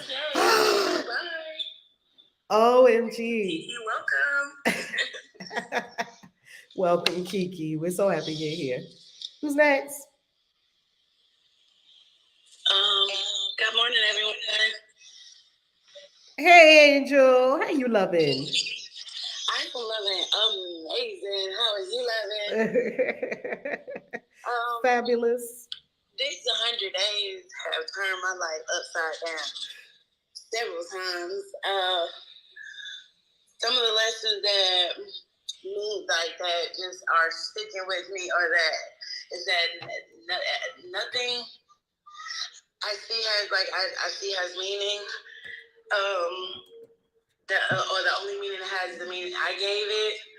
I don't know what anything means. That's what it was. I don't know what shit means. I don't know what it's for. That whole thing for me just is like as I open my eyes and look at things. It's like I find myself asking, well, what is it really for? What is this for? What is this for? This mirror thing has fucked me up, bruh. Like, I see me everywhere, and a lot of times I just don't even want to say nothing anymore. Like, I just want to be quiet. I know that's right. And work on me. Because, like Herman said, I didn't know. I knew I was one of those people that was easily irritated. However, I was unaware it was grievances, and I was unaware there was thousands of them. So that has really helped me. In 100 days, like, I have been to Miami. Wow. I've never been to Miami. Like, I've always wanted to travel, never really got to. I always felt like I got attached to new kids, so I got to travel. In 100 days, I have a coach now, Dr. Jiwa. 100 Days in A Course in Miracles has changed my entire life. And I'm very, very, very, very grateful for my community and for you, Red, for this commitment. And it's also the first time I've ever done anything for 100 days straight. Like, that was a spiritual practice. That was a discipline. So I am very grateful, and I'm excited to see what's next. And I am complete. Oh, yeah, and I got reminded that I am a writer, and writers write. And you published a book too, didn't you? Yes, ma'am. And started working on the forward for what a Kai's book, honey. I think this. Oh my God. It's just been amazing. Because we're writing a book all together as a community about our year together. And the details will be coming soon. And I think we're going to release the book when we have the party, because we're having a party that when we complete this whole year. Okay, so January, there's going to be a party. And Angel is going to do the forward for us. It's going to be something like 365 radical transformation stories from 365 days of A Course in Miracles, something like that. And all of you get to tell your transformation stories. Like, you'll have a page or so to tell your transformation story, not write a whole huge book, like write an entry for the book. Each of us would get, like a picture, links, and then, a page, sort of like what we did for What is Beauty. We wrote a community book before. We're going to write another community book. And this community's book is going to be your radical transformation story from 365 days in A Course in Miracles. Can you imagine what we will look like at that point? OMG. So yay, yay, yay. All right. Who's next? This is Dia. Good morning, everybody. Good morning. For me, I'm kind of like Angel with the 100 days of doing something. This is the first time that I have voluntarily sit with a group of women for 100 days. So not remember, sisters, brothers, and others. We got Robert here, Rainbow here, Max Tucci, a whole lot of men been with us on these 100 days. So we got to always honor the divine masculine and feminine. Yes.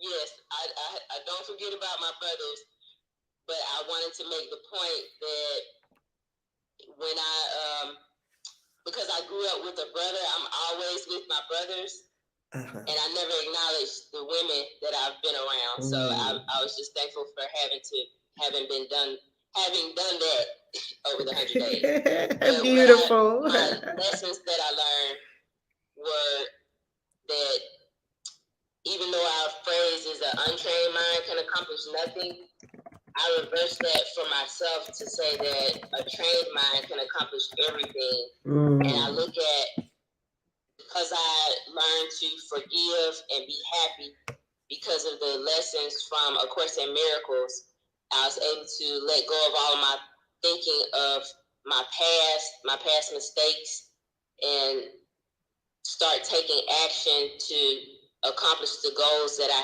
have for going forward. And I look at where I was 100 days ago compared to where I am now, and I believe that my trained mind has accomplished all of those things. And with that, I'm complete. Ooh, I love that. That mantra is for real, isn't it? An untrained mind can accomplish no thing. And like Dia, like you said, and a trained mind can accomplish everything and anything, right? Congratulations. God morning. Peace and Mhm. love, everybody. Good morning. Uh, I was introduced to the Course of Miracles by one of your very own Clovette. Ah, I'm in another room. Clovette. Oh, I freaking love Clovette. Clovette. Oh my I know God. she reminds me so much of you. And she had us to order this book months ago, and then I followed her here in this space probably a few days before you guys started it, and when several of the affirmations have resonated with me. I am God is the source that I need, and also I might be mixing them up. I'm a little nervous. Oh, good. The only function, what is it? My function is the only one that God gave me. So I've been working outside of my function for so long. Woo. That now that I am I'm training my mind to really move into that life. And I really wanted to be on the Dubai trip, but I have been over here nursing my senior dog who was transitioning. So I'm planning to attend Christian Witches, the convention in New Orleans. I cannot wait for that. But just being surrounded by certain energies, I also realize none of that means anything. It only has the meaning that I apply to it. So this Course of Miracles has just been astounding, just to really put me back in alignment with self. So I thank you all for showing up every single day. Although I'm not here, I'll go back into the replays and listen. And I just thank you guys for your dedication. Congratulations, everybody. Wow, thank you so much. And let me make sure I have your name right. Tony? Yes, ma'am. Antoinette, I'm following you on Instagram. Oh, good. Welcome to the family. Triplets. Oh my goodness, me and my two daughters. Oh, oh, thank you so much. I love them women. Those two women now, I officially have two women, 31 and 21. My son is 34, so he's their big brother. And I am so loving these two women and how they're carrying it and how they're doing it. I'm loving these women. I love these women. So I'm very thankful. So appreciated. So thank you, Tony, for being here. And give my love to Clovette. Tell her, come on in here and share some of her power and some of her truth bombs. Because she got the goods. Clovette got the goods. Okay. Who's next? Good morning. Good morning. Good morning. I just want to say that the course has really, every day, it has been better and better. I mean, deeper and deeper. And I am not the same person that I was when I first started. And I really have been seeing the miracles, and I enjoy every moment of learning this course because I did it years ago and I got a lot from it, but now it's just taking me higher and higher each day. It's like a great understanding, being part of it. And I just wanted to share that because I have really transformed and I love it and I'm happy. I am so happy. And thank you so much. I'm grateful.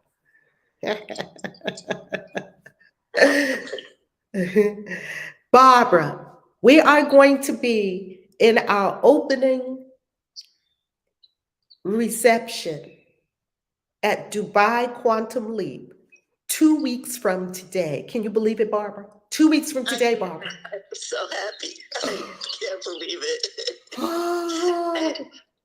Wow, and it's such a beautiful day right here where I'm at right now. I'm standing outside and I'm looking at all these beautiful birds, cardinals, blue jays, just flying around. And I really have grown so much. I started on lesson 18.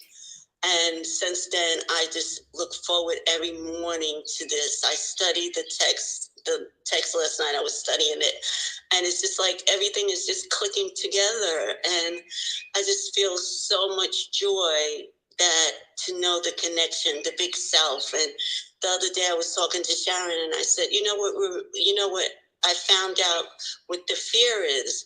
And the fear is knowing that you are a co-creator, you are part of God. And I'm like, that can be really frightening when you have a job to do. Like yesterday, I accept my part in this. And each day I have to say that it has been another level every day. It has been another level. My whole world is changed, and I am so grateful because I have been getting blessed over blessings. And with the Dubai, with the manifestation, learning from this group, it's just more powerful. And I want to say, I opened up, and I had a friend, and she goes, "You're going to Dubai?" I said, "Yeah."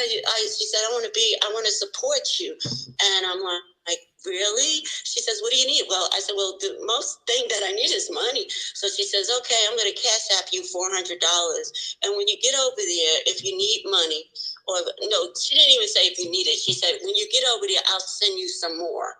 That's what she said. And I had tears in my eyes because I know that when I let go and I know the manifestation, I just was like, okay, God, I know what it's about now. And that's what the course has done to me. It has helped me really to up level and to know.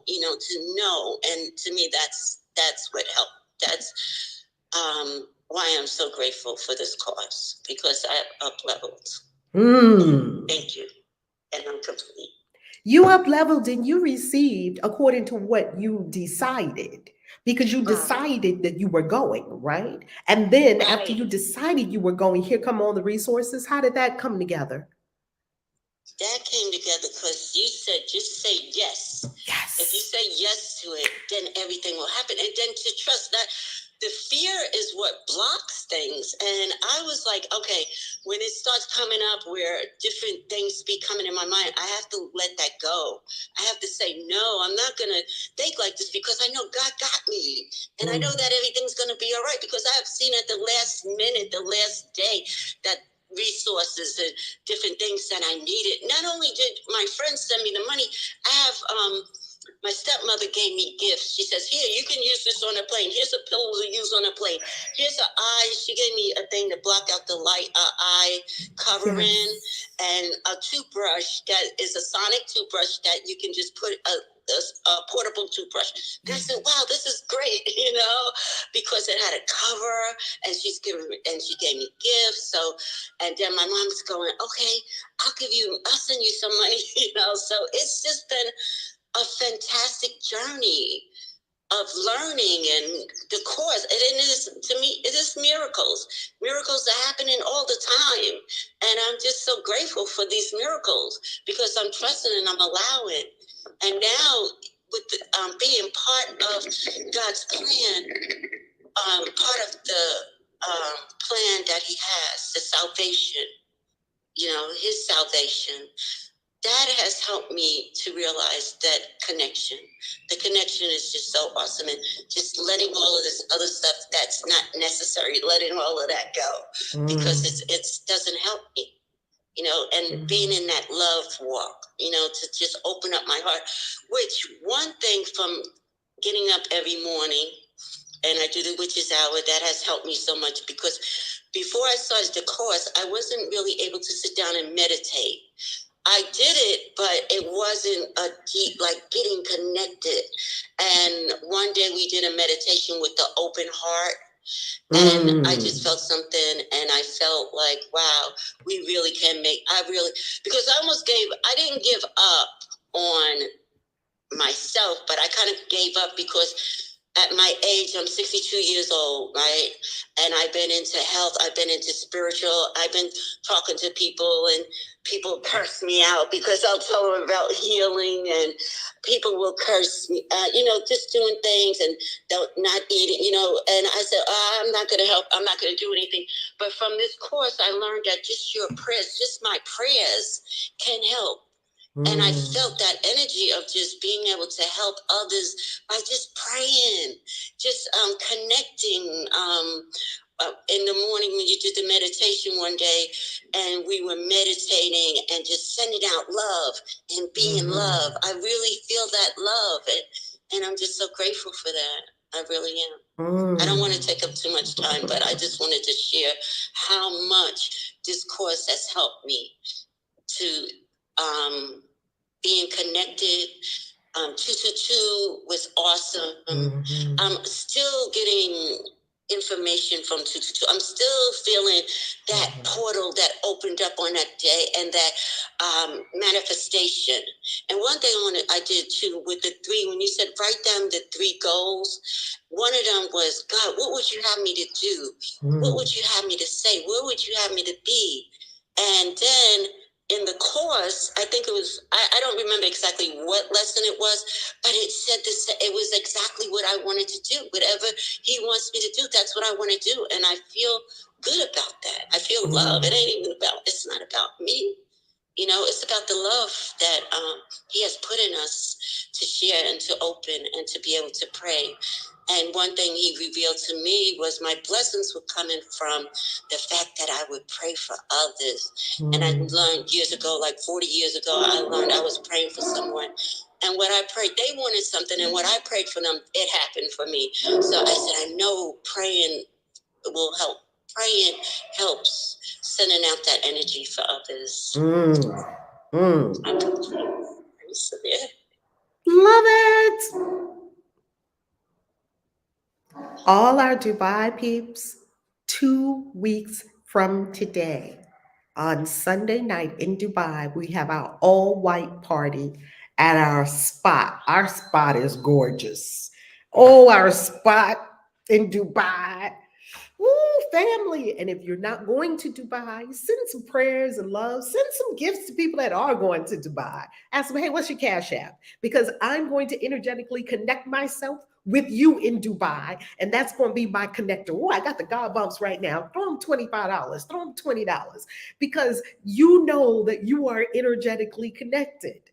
You're connected. And if you're not going to Dubai from April 24th to April 30th while we're in Dubai, you ought to be tuned in like this. Whatever's going on in Dubai, I would set my intention. If I was staying at home and I wanted to be there and I knew it was a calling for me to be there and I wasn't there, every day I would pick a time and I would tune in to whatever we're doing in Dubai and I would get benefit from it. And of course, the benefit is not the same as being there, yet you can still derive benefit.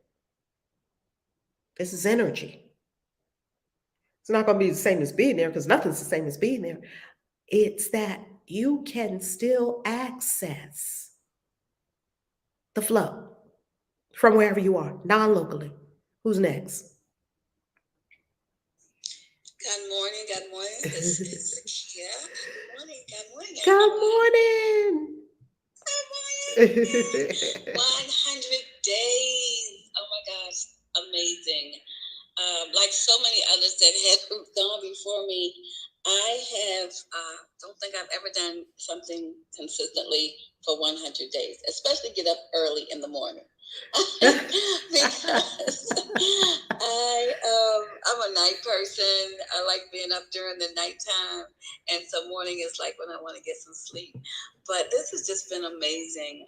And Reverend Val, I would say, being on this journey of love, I think is the biggest thing I've gotten. I mean, I've gotten so much, but being on the journey of love.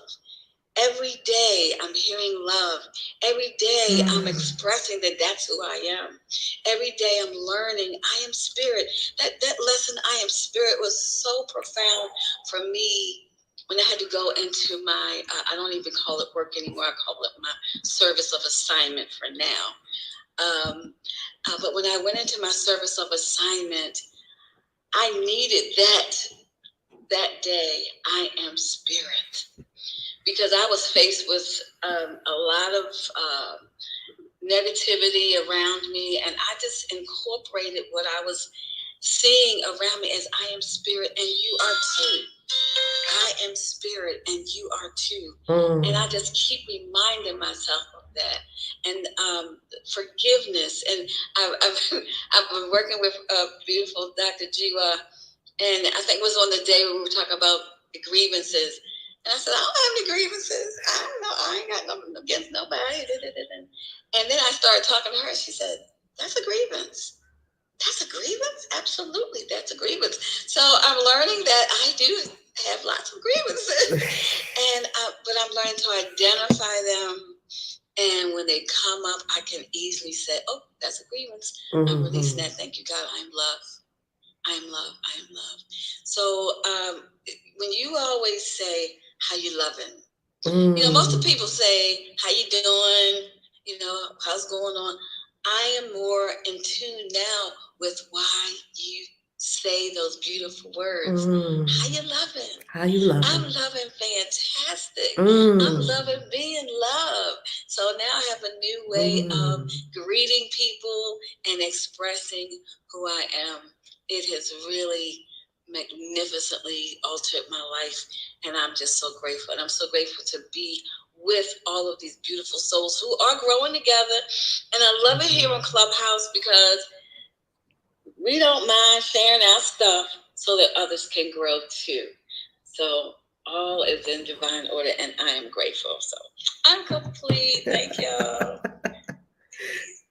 That is delicious, Reverend Z. It sounds like you sound so much more happier than that after that long night, that long, dreadful night. And you sound much happier today. You found your joy, your happiness again, because you're happy a lot. Whenever I see you, you're happy. You have a happy countenance. So after that day, it sounded like something shifted. And Lesson 97, one of our love tubers said that Lesson 97 was a game changer. Who said that? Let me go back in the comments and look. Lesson 97, that was Joan Sparkles, said, I had aha moments on day 97. I am spirit. That was a profound lesson. I have repeated that thousands and thousands of times to myself over the years. I am spirit. I am spirit. It's a good remembrance for all of us. Hasn't the course shown us how many grievances we have? We got grievances when people say things wrong. We got grievances when people don't speak. I realized over the weekend when I was with my daughters, I had grievances because one speaks very low, and I always, little Miss Veronica, what'd you say, Veronica? And I noticed, why do I get irritated at things? Why? Grievances. Okay, I'm forgiving those. Get around your family. You'll start to notice, no, don't do that, or da. And it's like, no, they don't have to not do something. I need to change my mind. Yeah, we have a lot of grievances. Now we can just see them. Who's next? Hi, family. Arnika. Hey, Mama Nika, how you loving? I'm loving good. Again, like everyone said, that this is my first time being consistent with something, and it has made me be more consistent with exercising. I said if I can do this every day, I can. As soon as I'm done with the Course in Miracles, I get up and I go walk. So that I have incorporated that into my health life, and also fear. I was so afraid to quit my job. I've never not had a job. I was afraid, and sometimes it comes up like, okay, Nika, what you gonna do? What you gonna do? But as soon as it come up, I quickly shoot it down. Like you said, we spiritual gangsters out here. I just pull out the arsenal from A Course in Miracles and just shoot it down quickly. And yes, I have grievances, although I am able to notice it right away. And then I, like you said, we can't change what they're doing. We have to change how we are feeling and thinking about the situation. And another thing, I want to thank you for that Bitcoin. I applied my godness to the Bitcoin last night, and I worked on Bitcoin all night, I think till about 2 or 3 o'clock in the morning. And I know you more. did. I'm so proud of you. I did. I wrote things down. I'm so much more knowledgeable. I just got one thing I'm gonna ask Tania to help me with later. But I'm more knowledgeable, and I'm appreciative of that, because I would have never thought to go into or even study Bitcoin at all. But yeah, I'm complete. Thank you. We have to give a shout out to Max Tucci, who's saying hi to us on Facebook. Hi, Max. Mwah. You know I love Max Tucci. Max Tucci is saying hi on Facebook. And since Reverend Z, since you said this morning about um, um, how you loving, that came from Max. Years ago, Max Tucci gave me that. He gave me many gifts over the years, and that is one of the gifts. That is an enduring gift from Max Tucci. How you loving? He said you can have that one. I've been using it ever since. I was like, oh my God, Max, that fits me. That's so me. It was like he caught it from heaven and he just shot it over to me just like that and kept it moving. And it was one of these moments in time where you don't know that something so meaningful is happening. I have so many meaningful moments with Max. He just lights up my whole soul. Max is the embodiment of today's lesson about happiness and peace and joy.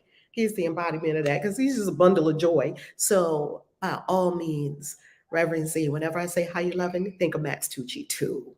All right, family, who's next? Good morning, everybody. Happy 100 days. Happy 100 days, Jiwa. 100 days. And look, sometimes I had to drag myself here. I was like, oh, people, I'm about to die. Like I had to come out the coma, do A Course in Miracles, and went back in the coma again. Oh man, you have always been one for the marathon commitments. I tell you. Oh my Great God. to, oh man, Jiwa, all these crazy things we've done.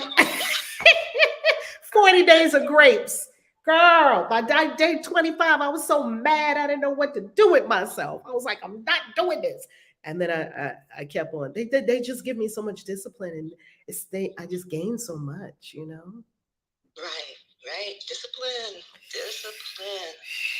Yeah, so welcome, ladies, to A Course in Miracles on a regular basis. I've been studying A Course in Miracles every day since 2009, and as you can see, just from 100 days, how life-changing that can be. And I congratulate you for staying the course and literally staying the course and showing up, either listening to the recordings or being able to get up at 7 o'clock and share in the experience, but to the point of being, doing the course every day in whatever form that you're doing it is transformative. And you're getting to live the results of the course. It is a living course. It is not a philosophical text. So congratulations on your transformations and the miracles that have happened in these first 100 days. And I wish you many more in the years to come and the days to come.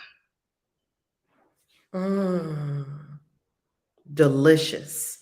What's been your biggest takeaway this time around since this in 2022, Jiwa, in addition to all the other years? Every time I go another round with the course, it's like another thing.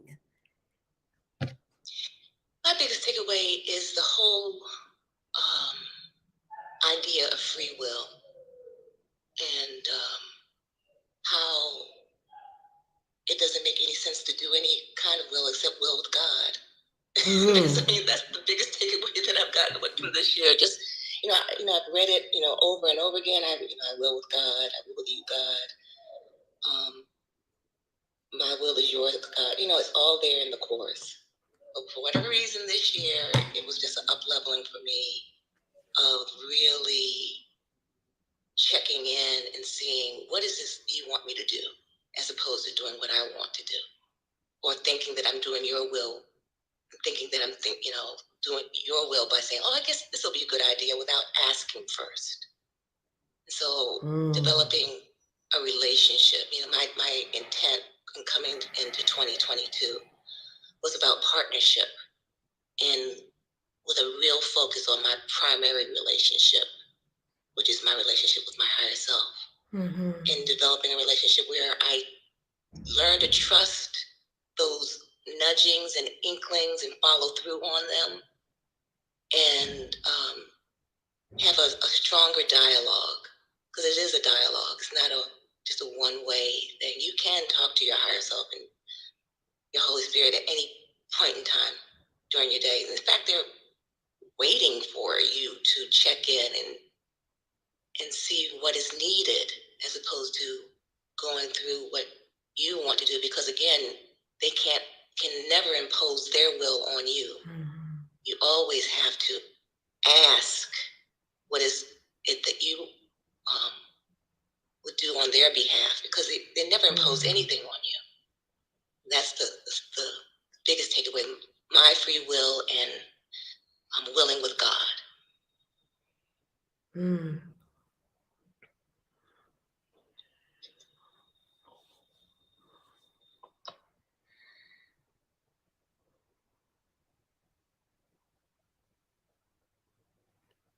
You know, I never noticed the word willingness so much as I'm seeing it now throughout the course. That's been a new one for me. Seeing all the places it says willingness, willing. No, it's a reflection of your willingness to do this. It would have to be, if it's in your awareness. In that way, because you took this first step of saying, yes, I'm willing to do this for 365 days. I'm going to show up. And so with that yes, of course, willingness would pop up more in your purview, just based on the action that you've taken, and in everybody else's, because you're not doing it by yourself. You know, it's I see it a lot in the people that I met at 222. Yeah. I hear it a lot in the conversations that I'm having with other people who are not even a part of this, and it is a direct correlation to the one yes that was given, in the beginning of this whole thing, that you've decided to do, and everybody else is following that yes, because everybody else is you. It's just, that's how it works. If it's in the room, it's in the room.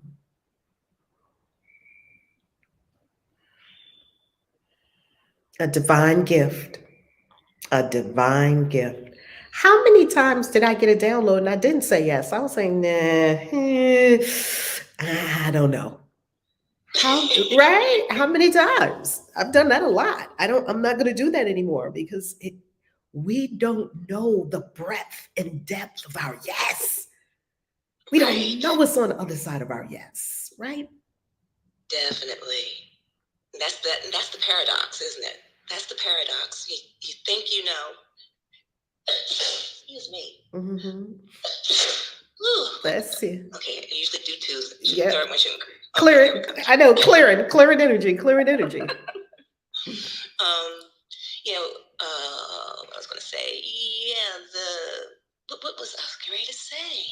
I lost it. That we don't know what's on the other side of our yes until you say yes. Yeah, we don't know what's on the other side until we actually take the step. That's the paradox. We have a general idea based on our knowledge, but we're not operating on just our knowledge. Our knowledge is small and puny in comparison to God's knowledge.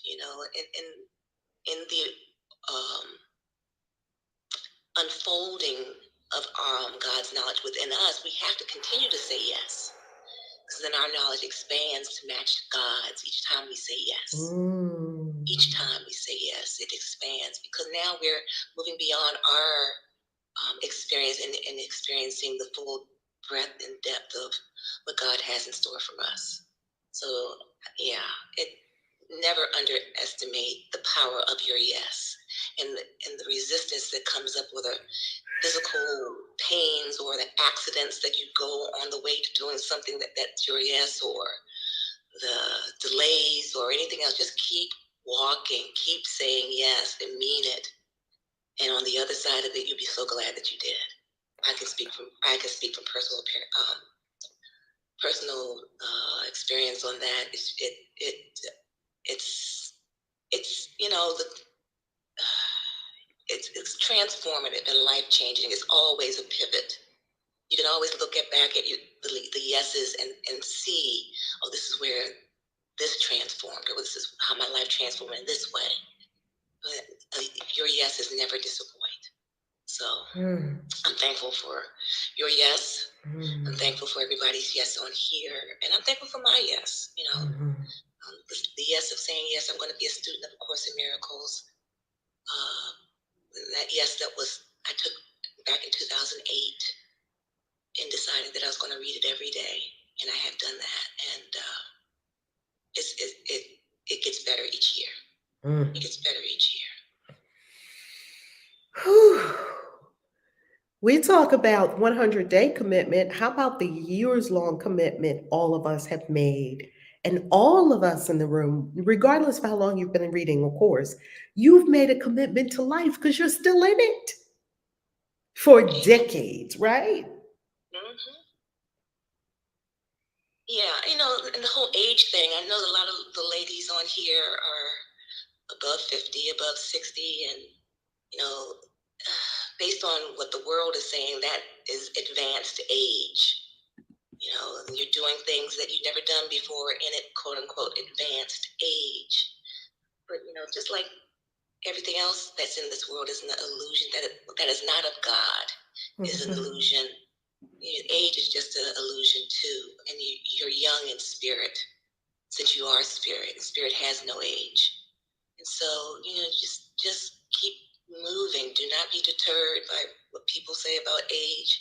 I'm doing things I've never done before at my age, and I don't feel like my age. So it's funny to watch people's faces when you talk about age, and I have to thank my mother for that. She, before it was really popular, she would just say age is nothing but a number. She says, what happens when you're over 40? You pick up speed. What happens when you're over the hill? What happens when you're over the hill? She says, you pick up speed. I just adore the things that she taught me at such a young age that made me appreciate, that the age is just a number. And just to keep moving, be a lifelong learner. That's another thing she taught me. I was gifted with. She was all about your life experience being your education. She wrote her dissertation for a doctorate on using life experience or job experience as towards college credits, and being able to use that as a way of advancing in any degree program that you're in that would be correlated to college credit. And now that was back in the 70s when she did that, wrote about that. And now that's something that's happening now on a more frequent basis. So I'm just thankful for my life. I'm thankful for the people in my life. I'm thankful for all the lessons. My life is definitely my curriculum. I acknowledge that, and I'm grateful for every piece of it. I'm grateful for you, Kaisi, Valerie. I'm grateful for everyone on this call. All of it. Thank you. Oh, gee, well, we have been doing this for a long time, probably many lifetimes, and I just adore you. I adore you. So thank you. A mutual. And in this lifetime, me and Jiwa, we weren't doing spirituality back in the day. We were doing real estate. We were invested in. We were in financial destination, and we were talking about getting this paper. That's what we were talking about, right? That's right. Oh my goodness. Yeah, Spirit had another plan. It's so beautiful. It's so beautiful. Oh my goodness. That was an amazing, amazing, amazing experience today. One day G would say, hey, let's go to breakfast. Because I think remember you said let's go to breakfast or let's go to lunch or something like that. Because I think we have some things to talk about other than this real estate And we went to Panera or something like that, right? We sure did in Bowie Township. In Bowie Town Center. I was like, yeah, we do. Like we were getting the spidey senses, like, like there's something beyond this. Let's go to. And she was like, I think you're into some spirituality stuff. I was like, yes, I am. And yeah, that was a good conversation, wasn't it? Yeah, and you were in the process of writing your first book. Sure was. That's right. I remember that. Yeah. Wow. Look at the years. I tell you, we was picking up the soul signature from the other lifetimes we were doing this. You know? Wow. Yep. So I'm open to it all. I'm excited to see how it unfolds. I'm to the point now I'm on the edge of my seat, with my popcorn and waiting to see what I need to do next in order to help this move forward. So yeah, blessed and grateful. Well, you got your next assignment. We'll be in Dubai.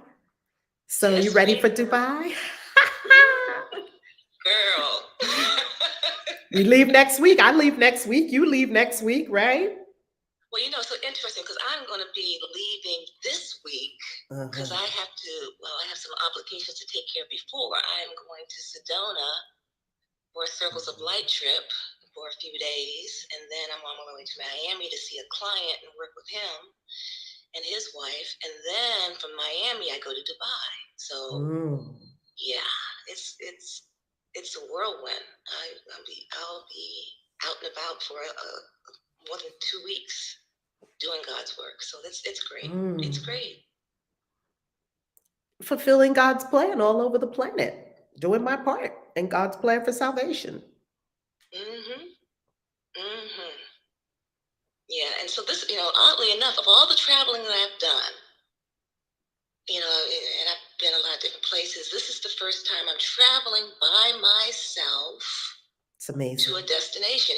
Usually I have at least one other person with me, doing stuff.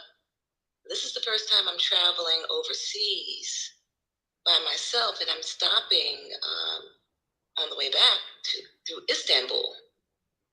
I have a layover there, and I'm, that's going to be exciting, something different. I read about solo travelers and all that stuff, and I said, I can do that. I want to do that. I always wanted to do that, even when I was younger. Always wanted to do it, but never followed through on it. So here's something new, again, something different, something totally different that I've experienced before that I'm doing in my quote-unquote advanced years. So there you go. Never too late. In 2020, Dubai was my first overseas excursion that I traveled with myself. So maybe Dubai is that opener for people because that was the first time for me to ever, I've traveled many places within the U.S. with myself, but that was the first time ever on one of those type of, I think with all of my stopovers that I did, it was like 60 hours to get there, but that's because I was 14 hours in London on the way. But yeah, it was amazing for me to do that. So you'll love it. Yay. Looking forward to it. I love solo travel because you can look in every little nook and cranny and look at the things that you want to look at and take as long as you want and pick your restaurants, and you can pick everything. You can pick everything. That part, Rev. Yeah. That's the best part. I had so much fun in London with myself because I got to see what I wanted to see without having anybody else tell me they didn't want to see that. Or having me drudge through some places that maybe I didn't want to see. I got to eat where I wanted to eat. I got to do what I wanted to do. I got to take pictures whenever I wanted to take pictures. Just me and my tripod. It was amazing. Now, of course, when you're on trips solo, there are certain things you're like, oh, I wish so-and-so were here, But at the same time, it's like, ooh, I get to pick everything, just what I want to do. Everything. The whole buffet is mine. You get to pick everything. Everything. Yeah, so I'm looking forward to that part. And you know why that was so sweet for me? because I had never done it. I had always been with husbands. Like if we went on vacation, it was me and my husband, and we did what he wanted to do, and we did what I wanted to do, and we did what both of us wanted to do, all pretty much for the first 40 years of my life. It was, or a family vacation. We're all going to Disney World. I would go and do a little spa weekend somewhere, or sometimes I would go away with the book club, and it was 6 of us or 7 of us on a book club. And the book club, we would all be somewhere for the weekend. So it wasn't, I don't know if it was really celebrated to tell people, go out on your own and see the world. And when you kind of tell people that you're going to go do it, they look at you like, huh? And now, right now, I think it's in vogue because of all the solo travel we have now in the world and all the resources for solo travelers. They have groups for solo travelers, groups for solo female travelers. If you don't want to be by yourself for dinner tonight, you can hop in a Facebook group and say, hey, who's in Bali? I'm in Ubud. And maybe 3, 4 people raise their hand. It's just like me here in Mexico. When I want to go to dinner, I go pop something in the Facebook group. We have a brothers and sisters of Meta Facebook group. Hey peeps, we're going over here for my birthday for dinner. Who wants to come? You'll have, a bunch of people show up. Hey peeps, I want to go to brunch on Sunday. You'll have some expats pile on. So that's the fun about it. That solo travel, you get to pick everything. And now solo travel has so many resources that if you do want to have dinner with some people, you can. If you do want to go to the monkey forest and hang with some more expats, in Dubai, you're in Bali, you want to go to the monkey forest, you can have hey, who wants to go to the monkey forest today? It's really beautiful. So I love the solo travel. I love the discovery of it. It is truly the hero's quest. It's truly the hero's quest. Cool. Yeah, even here on Clubhouse, I've popped into a couple of rooms where devoted to female solo travel, or just there's another one. Her name is Ashley. I forget her last name, but she. Oh, Ashley is our travel guru. We freaking love Ashley. Yeah. And how to get a Marriott room for $50 a night with a pool and a villa. It's just like, okay.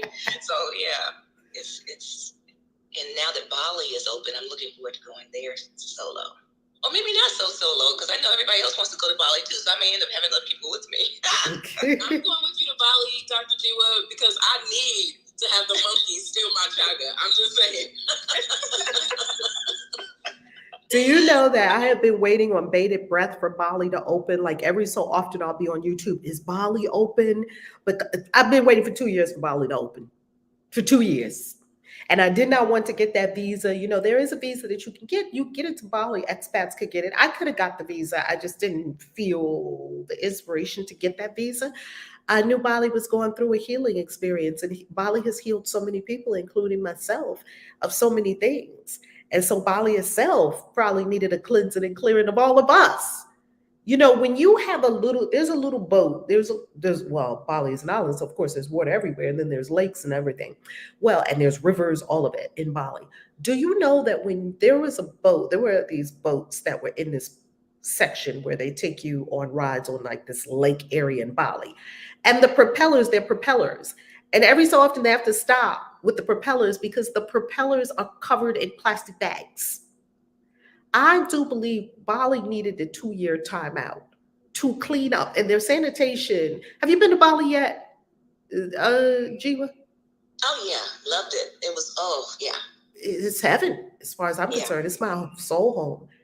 Bali has a trash, I don't want to say a trash issue. Bali has an opportunity to clear that trash because we bring a lot of trash, when a lot of Westerners come, a lot of, they're still working on their waste management, right? Yeah, I remember that. All the plastic bags kind of congregated at the end of a channel or something like that, or a creek. You can see it on the sides of the creek bed. Yes, the plastic. So I really sense within myself that Spirit gave Bali this time out to cleanse, renew, restore, because it just had constant people, just people.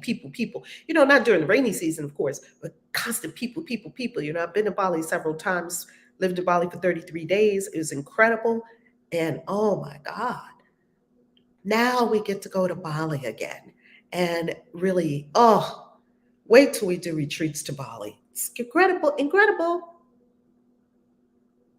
Yeah, it is. It's otherworldly there. It was the first time that I was someplace where people's spirituality was just a normal part of their day, in their architecture, in their demeanor, in their greetings, in their it was just infused. It wasn't, you could not separate, you could not tease it apart from them. It wasn't segmented. It was like, not like, oh, we chant and pray at this time and then we go about our business. No, it was like everything was integrated. Their spirituality was integrated in every part of their beingness. So yeah, it was a beautiful place. Mm-hmm. Magnificent. That's where we had your book in 5 days, Bali Retreat. And that's where Queen Hadassah poured out that beautiful book, baby, called Workplace Voodoo. I mean, incredible. And Queen Vashti, you were the one that gave her the name for it, right? Oh, that happened in Bali, that gorgeous villa we were in Bali. Oh my God. Yes, ma'am. That's where the magic happened. Bali was absolutely amazing. I remember landing in Bali, and all I could think of was, when am I coming back? I mean, I hadn't even left the airport yet. The energy was just so amazing in Bali. And I remember my experience of being, because on the way to Bali, I was in JFK. So I went from Richmond International Airport to JFK, and JFK was so overwhelming. The energy in JFK was crazy to me. It was something that I had never experienced before. It was so much. I simply had to find a corner and sit down, and just be in that corner until it was time to go forward. My apologies. Until it was time to move forward. But once I got to Bali, I remember going home from Bali, and I'm sorry, a call is trying to come in and I'm trying to end it. Okay. My apologies. And I remember being in Bali airport on the way home, and I had the same experience, but it was different. It wasn't the same. In JFK, there were so many people speaking so many languages. It was just so overwhelming to me. And when we were on the return trip from Bali, and I was at the airport in Bali, and it was like beautiful music with so many people around me speaking so many different languages. And it wasn't the same experience as I had in JFK. And the energy was just so very different. And I standing in line waiting to get checked in and to go on the plane. And I just had this profound experience, like, Spirit, how did I get here? How did I find myself here? A young girl with all the experiences that I had, before the age of 20. And I'm here? Like, this is a paradise. Like, how did I get here? But absolutely, of course, because I said yes, I ended up there. But I never had imagined that I would be in such a beautiful place. I had never even thought of even doing anything like it. Bali is just so very magical. And that's a trip that I would definitely never forget. And I know that experience helped me grow exponentially, spiritually, because I said yes. I missed my flight at the airport in DC, and it was just a lot to get there. And I just kept pushing myself and pushing myself. And you all mentioned earlier traveling solo.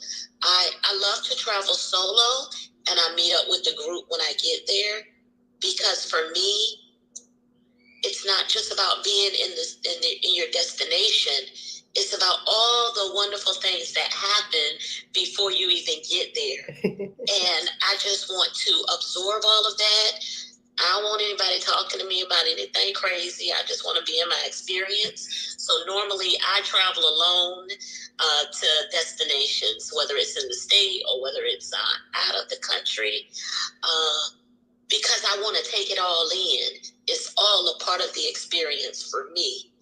All the things that happen before you get there, just somebody falling asleep on your shoulder, because you ain't coach, or whatever happens, the food choices, like every part for me is important.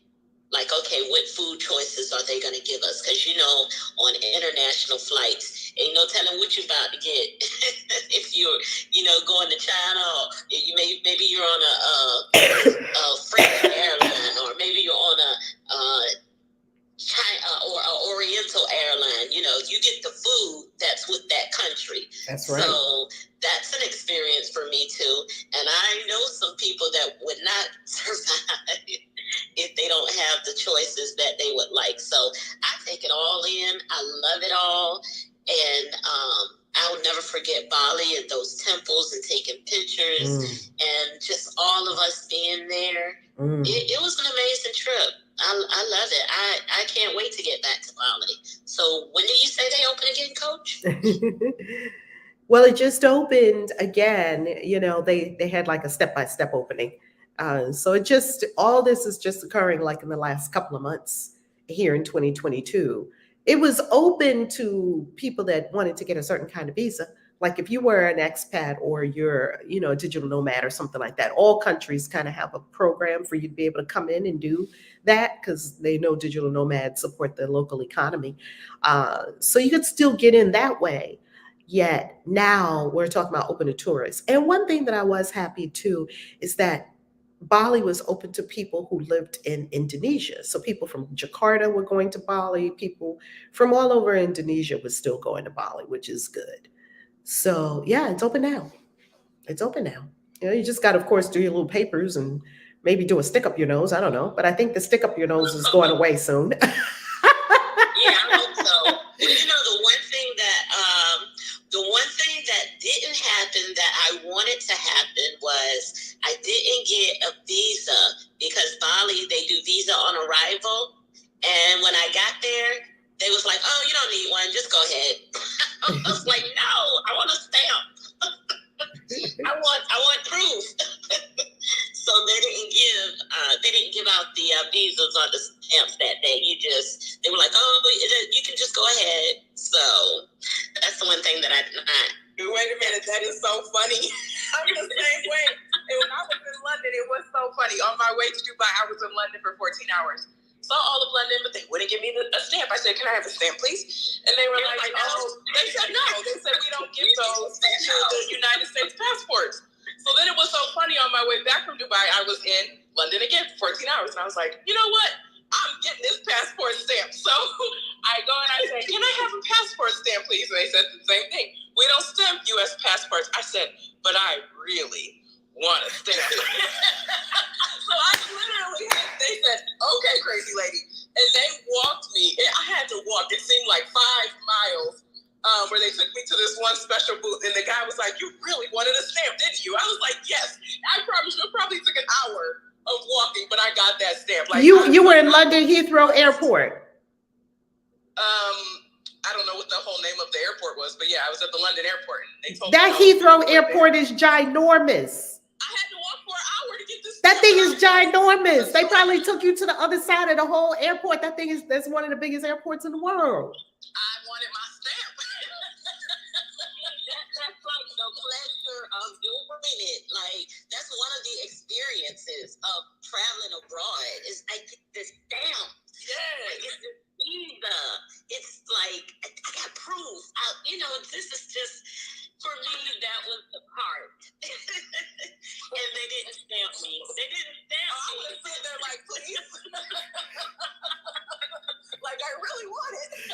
I need stamps. But I need the proof. like I need the ladies, stamps. I'm only talking to the ladies right now. When y'all get to Dubai, it is so sexy. The men, they open up your passport and they stamp it so hard and they say, "Welcome to Dubai." And you just be like, "Ooh, hey, Dubai." Like, that was my favorite passport stamp ever. Dubai. No, when I'm on the immigrations line in Dubai, I just stand and drool at all the Arabic men in the airport. That's all I do. With their head wraps and their long white, all I do is just find the one that I want to drool over. And there's always one. Like, I just love that look, that Arab man look, that Bedouin desert man look. It's kind of like I find it mysterious, that look. And then, of course, they're all garbed with everything, right? So, oh my God. And all the men wear white and the women wear the black. So it's really It was fascinating. gorgeousness. So gorgeous. Yeah. Like, everywhere you looked, it was just gorgeousness. Oh, yeah. Yeah, when you begin to travel international and you see the different uniforms that they have, like the Middle Eastern airlines always have the best outfits, because I really like fashion, so I'd be like, oh dang, where they from? Well, because they're walking through the airport, the airline stewardess, they always have the best uniforms, the stewardess outfits with their little caps, and I just love the whole experience of traveling abroad. It's just so fun and mysterious, because like I say, with the food choices, you never know what you're going to get, and it's just an amazing thing, and I really think everyone should do it. I'm complete. The most flyest flight attendants that I've ever seen in my life are those ATIAD attendants, those ATIAD flight attendants, ATIHAD. And of course, Emirates also. Emirates and ATIAD. Yeah, for sure. They are so fly. Yes. I'm like, come on, America, step it up. I mean, they are so fly. They have the raincoats to match the whole thing. They had the gloves to match the thing. I was like, oh, these women are. What about the one with the cape? The capes. There's one that has a cape. They do have. I think ATIAD has the little capes. Oh my goodness. They're actually in heels. The USA, they got legs. Yeah. Oh, for real? They got Them heels? girls be in 6-inch stilettos walking up and down that aisle. Girl, they be. And what about the hair? And when you look at the Asian airlines, when you go to China, all the women have their hair pulled back in this perfect bun, and they have them Chinese ones are beautiful too. Oh my God. I'm like, wow. And then when they change, they have the apron on that matches the everything. And then they go back to when we getting ready to land. Oh my goodness. Them women put on those raincoats. I was like, can I get one of them raincoats? Do y'all sell those things? The thing was so cute. Oh, it was laid. Okay. It was laid. So the other thing I love about this whole travel experience is that when you go to these different countries and you're getting your passport stamped or your whatever you're doing, scan the inside of yourself and see what's going on. Do you ever I get this sometimes, this funny feeling like I'm out and I don't know anything. I like to see my stuff come up. And one of the things that comes up sometimes for me is like somehow I'm outside of the club. Like they all know the language, they all know everything, and I don't know it. And then I flip it to, right? I tell you, okay, so Queen Hadassah saved my life, because I'm on my way to Peru, and they have this form that I have to fill out, but I don't speak Spanish. Yeah. And they don't help you. They said they can't help you. And I'm like, okay, so what am I going to do here? Because I can't figure this out. I'm really, really trying to figure this out, because I need this to get on the plane. And I'm already here waiting, and this is this form that they give you right before you get on the plane. Yep. Or you have to do it online. That's what it is. You have to. So I'm on my phone and I'm trying to do it. And that thing, I will say that thing was hard as hell to do. It was extremely tricky. And it seemed to ask the same Yes. question 2 or 3 times, and it seemed to ask things that you wouldn't have the answer to. It took me a minute to get through that thing too. Yeah. Well, thank you for saying that, because I really felt what you just said. Like, I felt out of order. I felt out of the loop. I felt alone almost. And then I called Queen, and she helped to walk me through it. But it's still a little difficult even with that, because she can't see what I'm looking at. And I'm trying to explain it. But I made it through. I gave them the form, and I got on the plane. But, I mean, it was close. Like, it was only minutes before they were going to close the gate. And I was still trying to figure this thing out. And I think I even asked someone for help. But, kind of, I mean, he was a little iffy. He really didn't want to do it. But I made it, and it was great. And just the experiences that you have, I've said this before, just simply be gracious, be humble, and be loving and kind. That's right. And you will make it. I ended up getting some, I did some exchange at the airport when I got to, Lima. When I got to Lima, I exchanged some money, and I got fake money. And I didn't even know I had fake money until one of my angels at my hotel let me know that it wasn't real, and he went and got me some real, but I was still out the part that wasn't real. Mm-hmm. And then my cab driver. So I learned a valuable lesson when I came to visit you in Merida. And I just gave the cab driver $5 US because I didn't have any pesos. So, you kind of gave me the business like, oh my goodness, no, that's way too much. That was a huge amount of money. Well, you did what? And the only reason why we say that is because we say expats always drive up prices, because expats come to places that are cheap. And it's not good to do that, because you drive up the prices for local people too. Expats come to places that are cheap and be giving out these balling, ridiculous tips. I don't want to say ridiculous. Right. It was very generous. It was generous. And it upsets the local balance of financial prosperity. And we're seeing it here in Merida. We're seeing, because of the influx of expats, we're seeing prices creep up. And, for geopolitical reasons as well. Yet we always have to remember, expats, things don't work everywhere like they work in America.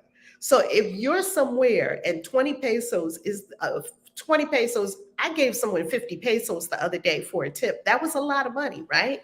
To come from the airport. 50 pesos. 50 pesos is, let's see. If you do 20 pesos, 50 pesos, 100 pesos would be, anyway, the bottom line of it is that we must be careful that what we are doing doesn't upset the local balance and local economy and send shockwaves through the economy, because Americans tend to do that unaware, because we're just doing things like we do them in America. Yeah, that's all. So I brought that back around because when I was when I finally got to my hotel in Cusco, the cab driver, I'm trying to give him this fake sole. And he's like, no. But I don't know. The cab driver knew it was counterfeit soles. In Peru, they have soles, yeah. But he couldn't relay that to me because he don't know English and I don't know Spanish. Right. So what did I do? I just gave him $5. Because in Peru, they do accept U.S. denominated dollars as well. They accept U.S. currency. Yeah. But even though I had those experiences, like getting the fake money and I had so many beautiful experiences that all of it, like I say, all of it goes together, and we can laugh about it. And then on the way home, I had an attorney with me and a doctor with me. So I had Dr. B, Queen Hadassah, and then I had Saf also. So Saf we go to the counter where I got this fake money from, and Saf kind of gives them the business. And then we get a number and all the things that we need so I can get my refund, which I don't ever think I got my refund, but it's okay. So it was a good experience. Well, when you get fake money, you kind of have to write it off if you accepted it. Now, right at the point, if you don't accept it, but you wouldn't know because you don't know what their dollar looks like, right? You wouldn't know. Well, once you accept it, you pretty much are at a loss because they're trying to pass off the loss to someone else. And unfortunately, but it's all good. Yeah, because I got it from a legitimate location. I got it at the airport, right at the exchange. So the money exchange? Yes. Well, the money exchange at the airport, we don't know how legit they are. I don't know how legit they are. I never usually go to money exchanges because all I do is go to the cash machine and pull out the cash of the local currency. And though you're going to pay some fees, of course, you're going to pay some fees probably you're definitely going to pay fees on your bank's end, and you're going to pay fees at the ATM. I find that that's better because at least you really have dollars because the computer doesn't accept, the ATM doesn't accept counterfeit cash. It spits it out. It doesn't even accept cash that's not like full and whole. Like you ever try to put if you're making a deposit into an ATM and you try to put currency in there, it doesn't even accept torn currency, folded currency, bent currency. So if you get it from the cash machine, you're probably okay. Just what I do. I agree. That's probably the best way to do it. But in my naivety, I'm like, oh, these are people, and they work at the airport. Oh, this is definitely the right place to go. I just did it, but it wasn't like so much money that I had a great loss. So I kind of forgot about it and everything. I won't do that again. It's learning. This whole thing is about learning and enjoying the experiences that you have, even though it doesn't matter what it looked like. I keep saying that because now we're laughing about it and it's wonderful. And I believe that I forgot all about it even while I was there having our fun trip to Rainbow Mountain and the ayahuasca and the Temazcal and San Pedro. I didn't even think about that anymore. So it wasn't so much of a burden that I felt like I had a loss. I feel like the trip was definitely, I received more than I bargained for on these trips, because there's no amount of money that can compensate you for the experiences that you have while you're on these journeys. And that's why I like to travel solo until I get there. Then I meet up with the group and then we have fun. Well, hold us in your love, everybody, and all of you all who will not be with us physically in Dubai, because of course you're with us spiritually in Dubai and energetically. Who's next? I think we didn't get to Sylvia yet, and we didn't get to Zaire yet. Talk to us. I just wanted to say on to Divine Lady and her song, when we were in Merida, Merida is not really a touristy spot. It's a great place where people migrate to. That's so true. It's not, that was like one of the first places I went to where they didn't have any English menus. Like it wasn't a touristy spot. So when we were there, I downloaded that app that you could just point your phone at anything and it translates it to English. So that app for me was a lifesaver when we were in Merida. So I'm surprised you forgot about that app when you went to Peru, because that app, like, you could point it at anything and it'll read you what it is. It'll just translate all the words. Even a stop sign, even though it says stop, it doesn't matter what the text is. All you do is hold up your phone and it just translates. Yeah, I completely forgot about that.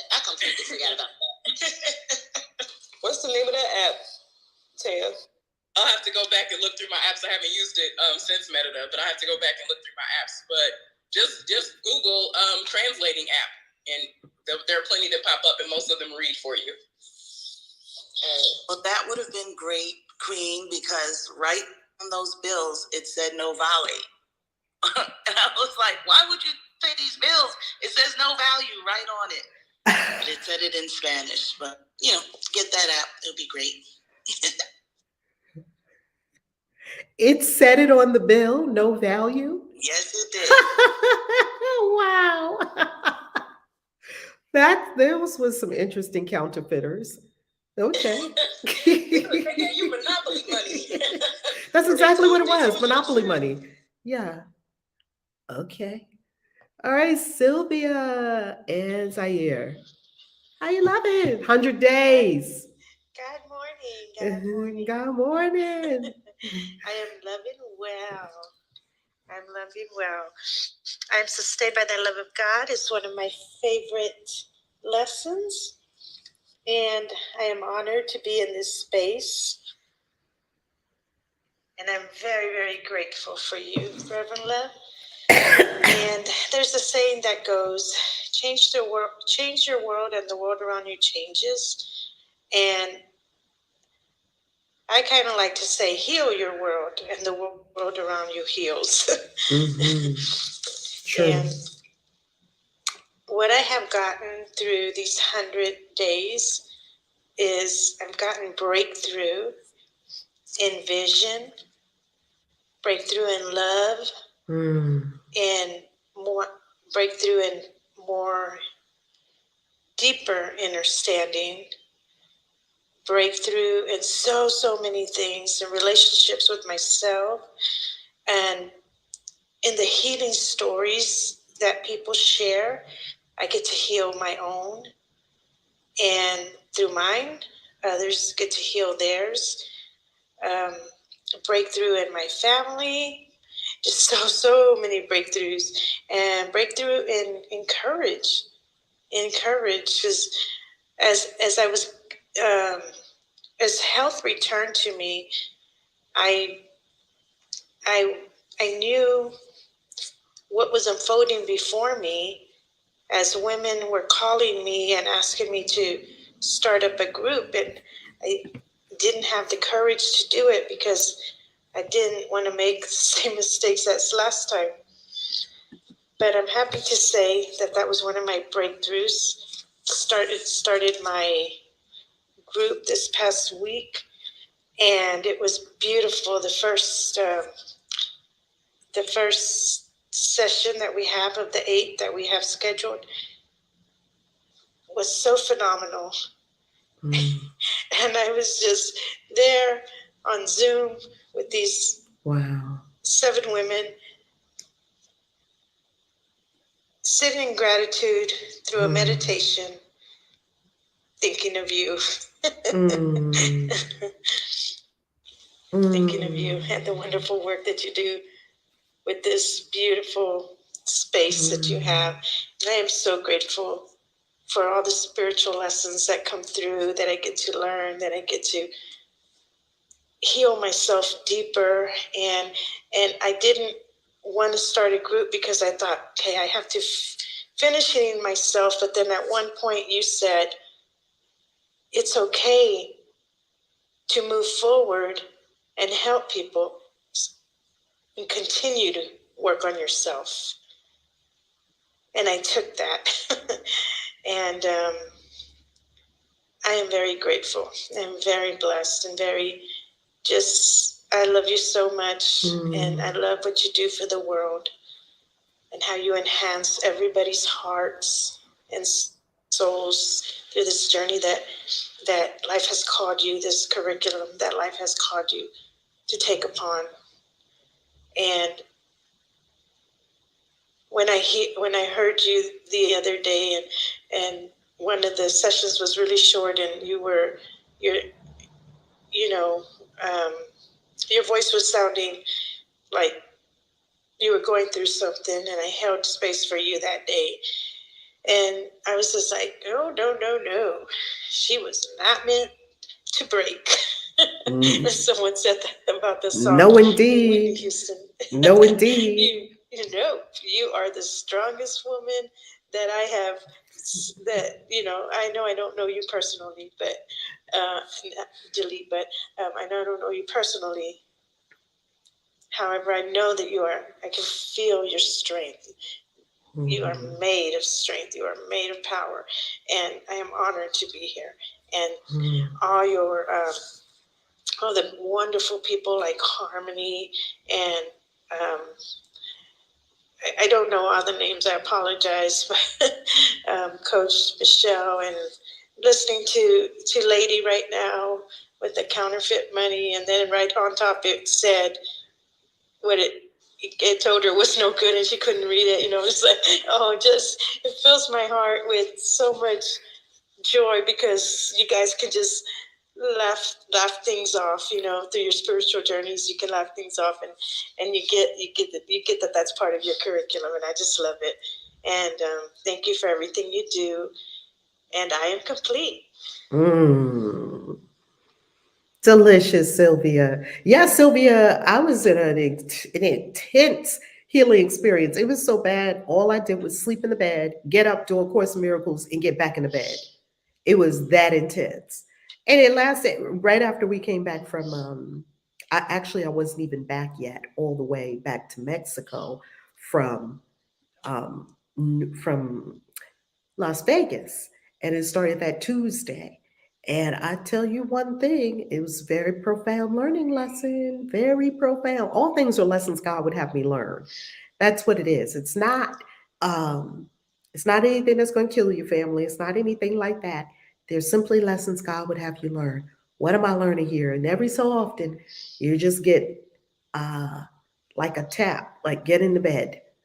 And wow, when I came back, I was like, wow, profound lessons. And I loved your lessons when you were talking about them, and when you were saying that about slowing down.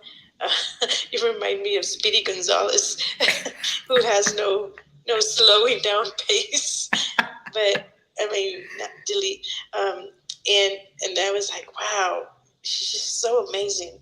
Like she knows the curriculum brings what it brings her. Like you're so insightful that you pick it up so quickly. You can turn it around that much quicker. So that was just beautiful to hear. Such a master humble herself throughout this whole course. It's beautiful. It's beautiful because at that level, we can relate to you, even though you're the master. Whew. Sylvia, this course and this path requires so much humility. Whew, it requires so much humility. Humility is not being a doormat, right? Or making yourself worse off than other people. We have a skewed understanding of humility. Oh, you do it beautifully. Beautifully. With grace. Thank you so and much. Strength. Mhm. Thank you, Reverend Kaisha. I am complete. Sylvia, when I was ordained at Intervisions, my sacred name is Shona Ife. It means, yes, that's my sacred name. It means humility and love. Oh, that's beautiful. Shona Ife. And it means humility and love, and it means to serve with humility and love. And because arrogance was one of my things when I was in my spiritual practice, right? When I was in my unfoldment at Intervisions, arrogance came up on more than one occasion, and to, and who's it helping? And I had to wash it out, wash out the arrogance, forgive it for it, right? Wash out the arrogance. And arrogance was really coming from a deep-seated insecurity. That's where all, pride and insecurity are two sides of the same coin. They're the same coin. And arrogance and insecurity is the same coin. On one side, the person feels deeply insecure, so they cover it with arrogance. And when in the ceremony, the ritual, when we have our ordination for the ministers, which by the way, a new ordination is coming up soon. I'll let y'all know if there's going to be a graduation and everything at Intervisions, because I did say it. I would promise to check on that for you all because it happens around May, June. Um,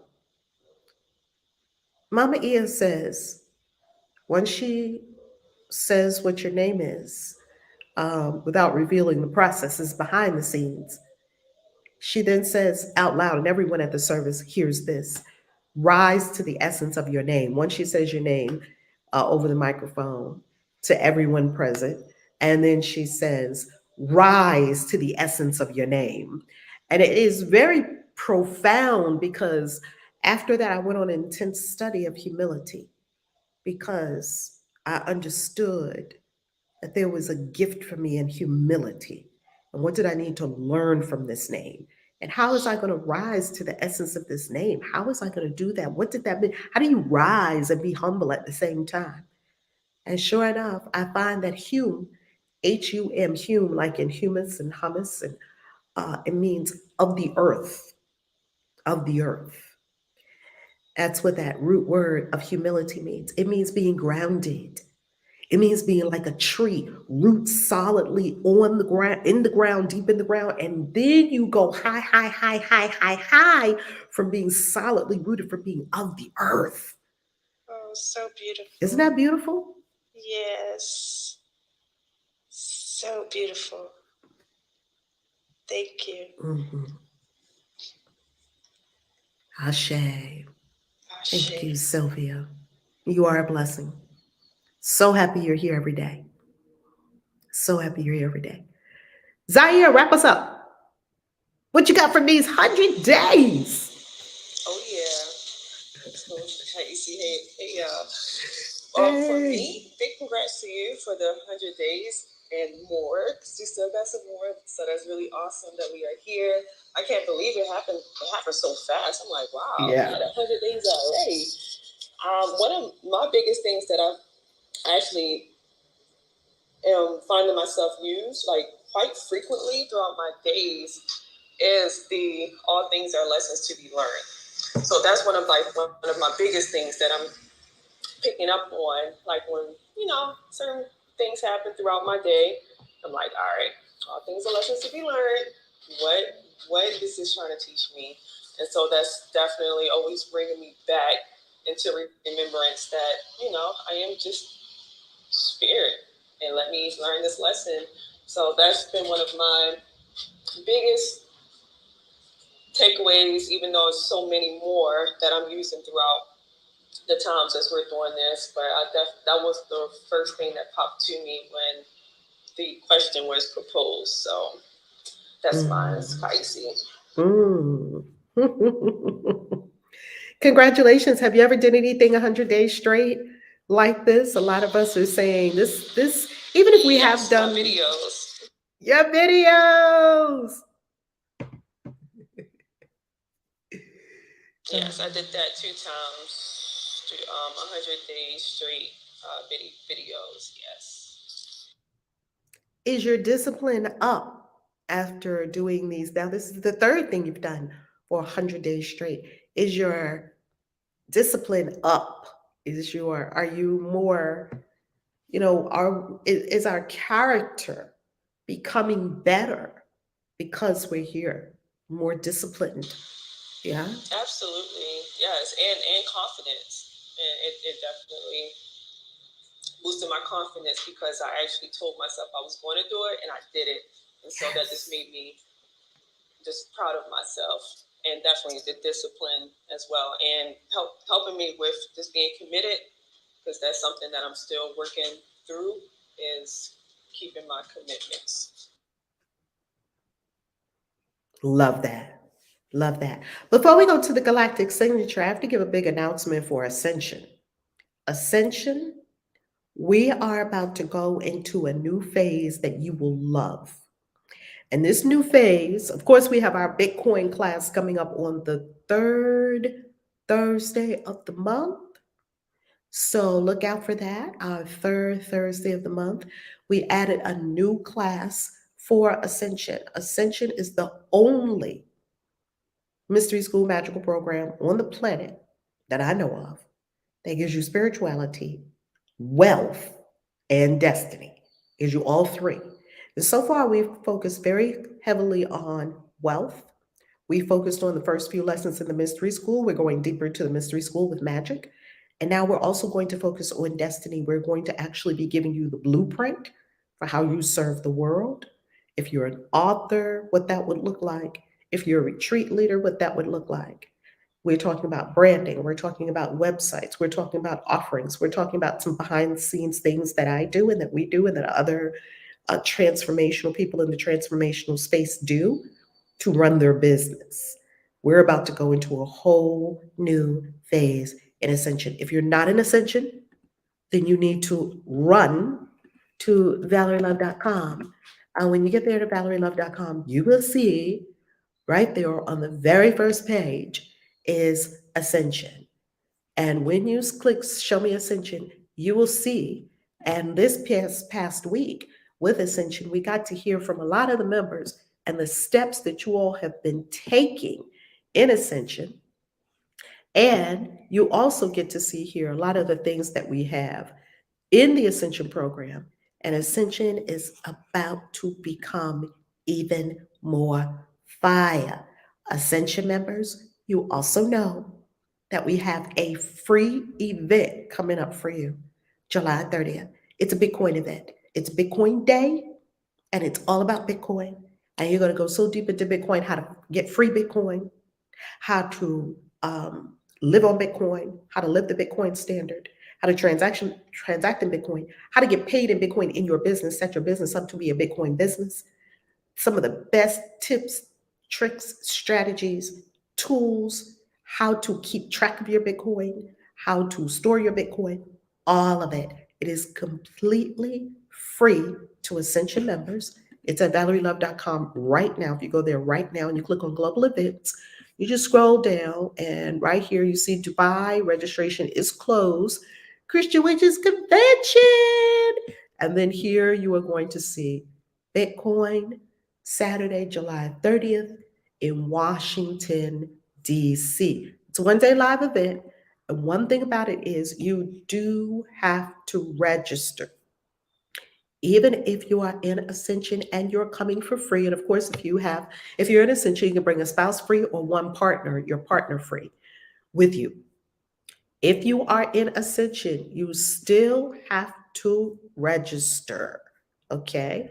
You register with filling out a simple form, and that form is already in the course. So if you're in Ascension, get in the course. If you're not in Ascension, get in. If you are not in Ascension, pardon me, and you are coming to the event, the tuition for the event is $199. If you're not in Ascension, for the general public, the event is $199 and it is payable in Bitcoin only. You can only pay for it in Bitcoin. Don't you love it? Because it's a Bitcoin event. You can only pay for it in Bitcoin. Okay, so it's free for all Ascension members. It's in Washington, D.C. Go ahead and get that registration done. It's no money. You just have to let us know that you're coming so that we can prepare for you. Yay, we can prepare for you. And of course, the Christian Witches Convention is coming up next month, Memorial Day weekend in New Orleans, and I am all lit up. I already started getting some of my outfits. I'm pulling out my witch hats. Get ready to come with it for the Christian Witches Convention. You're going to learn a ton of good stuff. We have our team that is putting together an incredible event. Queen Hadassah and Queen Vashti are working on the curriculum. Oh, it's going to be delicious, the Christian Witches Convention. Plus, you still have, I think, just a couple of tables. Most of the tables are gone. If you want a vendor table, I think there was, last I checked, I think there was only 4 left. I don't know if there are any left. If you want a vendor table, you want to hop over to ChristianWitches.com right now and click on the convention, follow the instructions. Follow the instructions if you want a vendor table. If you know of sponsors that want to sponsor the Christian Witches Convention, because we got a lot of delicious stuff we're doing at the Christian Witches Convention. Obviously, if you're a vendor, you are going to get 2 tickets included when you register as a vendor for the Christian Witches Convention. Follow the instructions on the page. And also, we are also open to brand sponsors. So if you know of companies that would like to partner with us on the Christian Witches Convention, we are open to that as well. The details are at christianwitches.com. Click on Christian Witches Convention. Galactic Signature. Good morning. Thank you, Rev. Thank you to all the mods. And thank you once again to all who came up and shared their 100 days of Course in Miracles. Just remember, God's will for you is perfect happiness. Why you choose to go against God's will? So we will not let ourselves be sad today. For if we do, we fail to take part in that is essential to God's plan, as well as our own vision.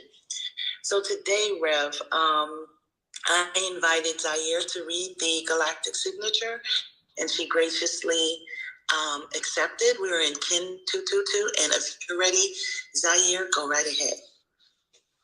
All right. Appreciate that invitation, Dr. B. All right, everyone, we got, yes, like Dr. B said, we are in Kin 222, and we are white magnetic wind. I unify in order to communicate, attracting breath. I seal the input of spirit with the magnetic tone of purpose. I am guided by my own power double. I am a galactic activation portal. Enter me. I unify in order to communicate, attracting breath. I seal the input of spirit with the magnetic tone of purpose. I am guided by my own power double. I am a galactic activation portal. Enter me. I unify in order to communicate, attracting breath. I seal the input of spirit with the magnetic tone of purpose. I am guided by my own power double. I am a galactic activation portal. Enter me. White magnetic wind.